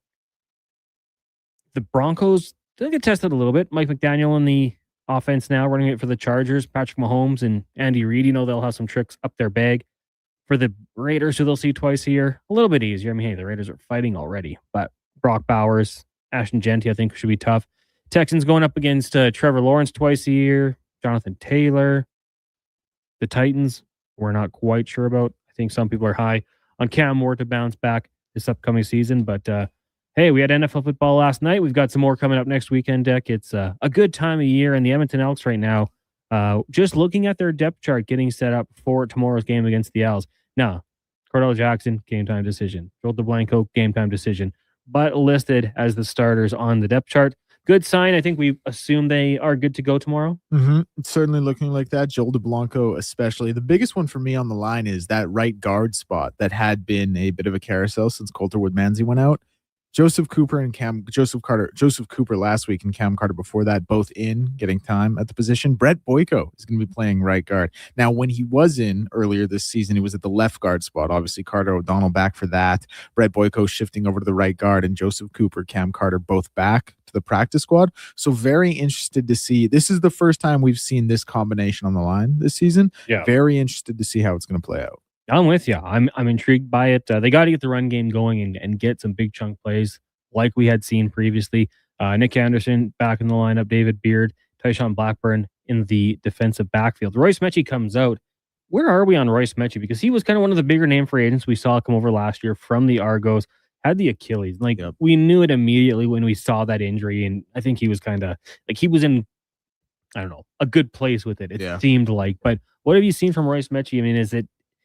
It's a huge injury. Huge. He was a very good player when healthy. He was a legitimate pencil him in no matter what starting safety when he was healthy. They say you can't lose your job to injury, but we got to quit saying that, because how many times do we see guys lose their job to injury? And not like Jalen Garnes came in and has just been outstanding. Most outstanding rookie nominee for this team last year, has been a staple of that secondary this year. How have we talked about Jalen Garnes in a negative light at all this season? No. I'm sure he's had some moments, as does everyone, but it's not like a week after week. Boy, we got to upgrade that safety position. He might not even get enough talk. Yeah, probably not. I've said this about that DB group. I don't think Kobe Williams got enough credit for how good he has been. I know on the depth chart, Leonard will start over him. He'll come in as the designated American.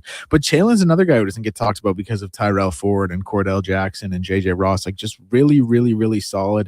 Can come play low. He can roam freely. He can cover that middle third. Just a really, really, really versatile safety. But Royce he had spent some time on special teams. It had looked it looked almost like a favor. It was like, hey, we're getting you out there on the field in some capacity after the injury. You know what I mean? And he's sent back down now. So I don't know what the future looks like for him.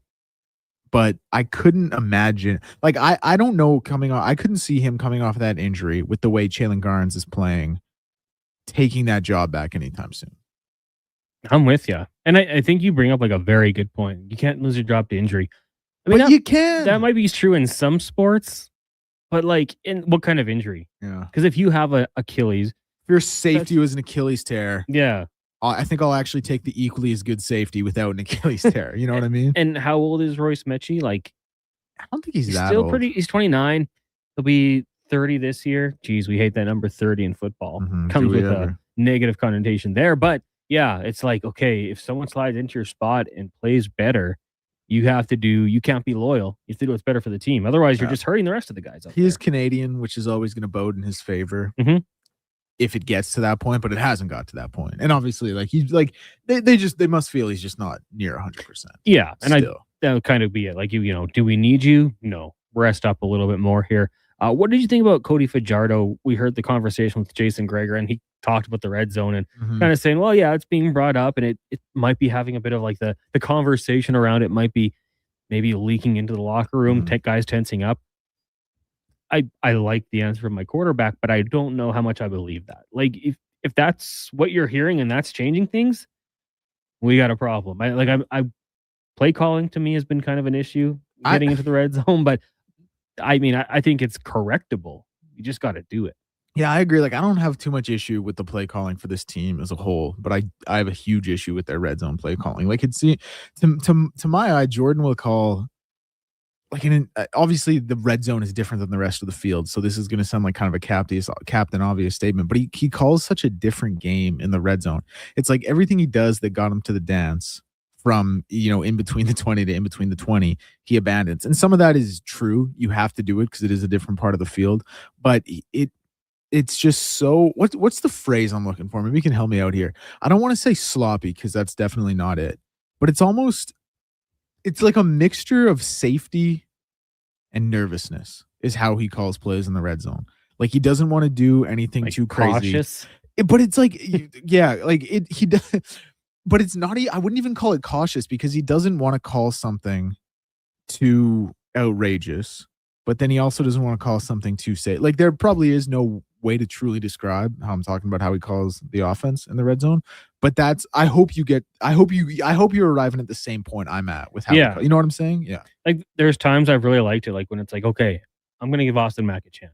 Like it's not always my favorite play. Like throwing it up there rather than the end zones are big. If you can move around, and I think, we've seen it in the past where, number 11. Keon. He's been a great red zone target. He finds the open space. Things like that. I think they can find ways to work. Heck, I like the screen pass to Javon Leake that one. Yep. I think some of their best red zone offense comes out of that double back set. Like I just think it opens it opens so much horizontally as well on the field. Like if you're playing half or safety and you see both those running backs, like are you not kind of creeping up a little? Oh, for sure.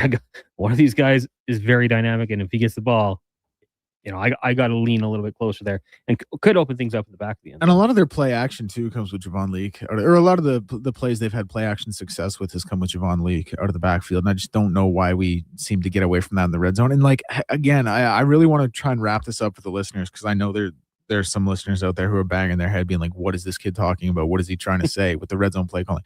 It's like he calls safe plays aggressively. And he calls aggressive plays safely in the red zone. That's maybe the best way I can sum it up. Give me, if you can, an example of like a play call that stands out to you that you're trying to like describe here. Okay, so like for like an example would be like a 1st and 10, a 1st and goal from the 10-yard line. Like I think conventional wisdom with a running back with like Justin Rankin is you hand him the ball. You probably try to get to the outside hash. You run a stretch play or something like that. He'll like do that, but it will be, instead of it being the C gap with a pulling guard, it will be into the B gap with a fullback in motion or something like that. So the idea is there, but it's almost gone about the wrong way. So instead of running it outside with a guard pulling over, we're running it inside with a fullback. And that's just like, now, Grant, like, and when I see a fullback Declan in motion, I'm thinking run. Yeah. So you can kind of cheat. Right? And it's just other thing. And then like an aggressive play call, it might be schemed up that we have, 3 guys in the back of the end zone, but the second read, the second progression is a curl route that's still 2 yards short of the goal line. Mm-hmm. And because, of pressure in the red zone from the opposing defense, you're forced to go to that second progression. And it's like, well, why did we scheme up those other 3? If you know what I mean? Yeah. I wish I had a whiteboard. I could do this a lot better with a whiteboard. Do you and Eddie have the whiteboard yet? Yeah, we don't. No, we don't. We got to get you guys a whiteboard for Elks Nation and just have him draw up things. Then you draw things up as well. Well, Declan, the music means we're done for the week. What are you doing tomorrow? Well, I hate to say because it got such a bad rep on the show today, but I will be attending Folk Fest. Elks Owls, of course. Super excited for that game. Litmus test for the Edmonton Elks. I still have them number 1 in the CFL Power Rankings, but it can change this weekend. Should be a very fun one. A big thank you to all of our guests. We had Dave Naylor, Nick Hamilton, James Nichols, Eddie Steele, Speck, and Lowetide. If you missed it, go check the podcast. Coming up next, hopefully Blue Jays baseball. Hopefully they get this thing going. The rain becoming a little bit of a concern, but Fox Sports Radio all weekend long. Enjoy it. Right now, we'll get to a Sports 1440 update. Deck, who's presenting this bad boy? Yeah, brought to you by Sean Cunningham of Remax Real Estate. For your next move in the Edmonton or area, you can call or text Sean directly at 780-265-0165.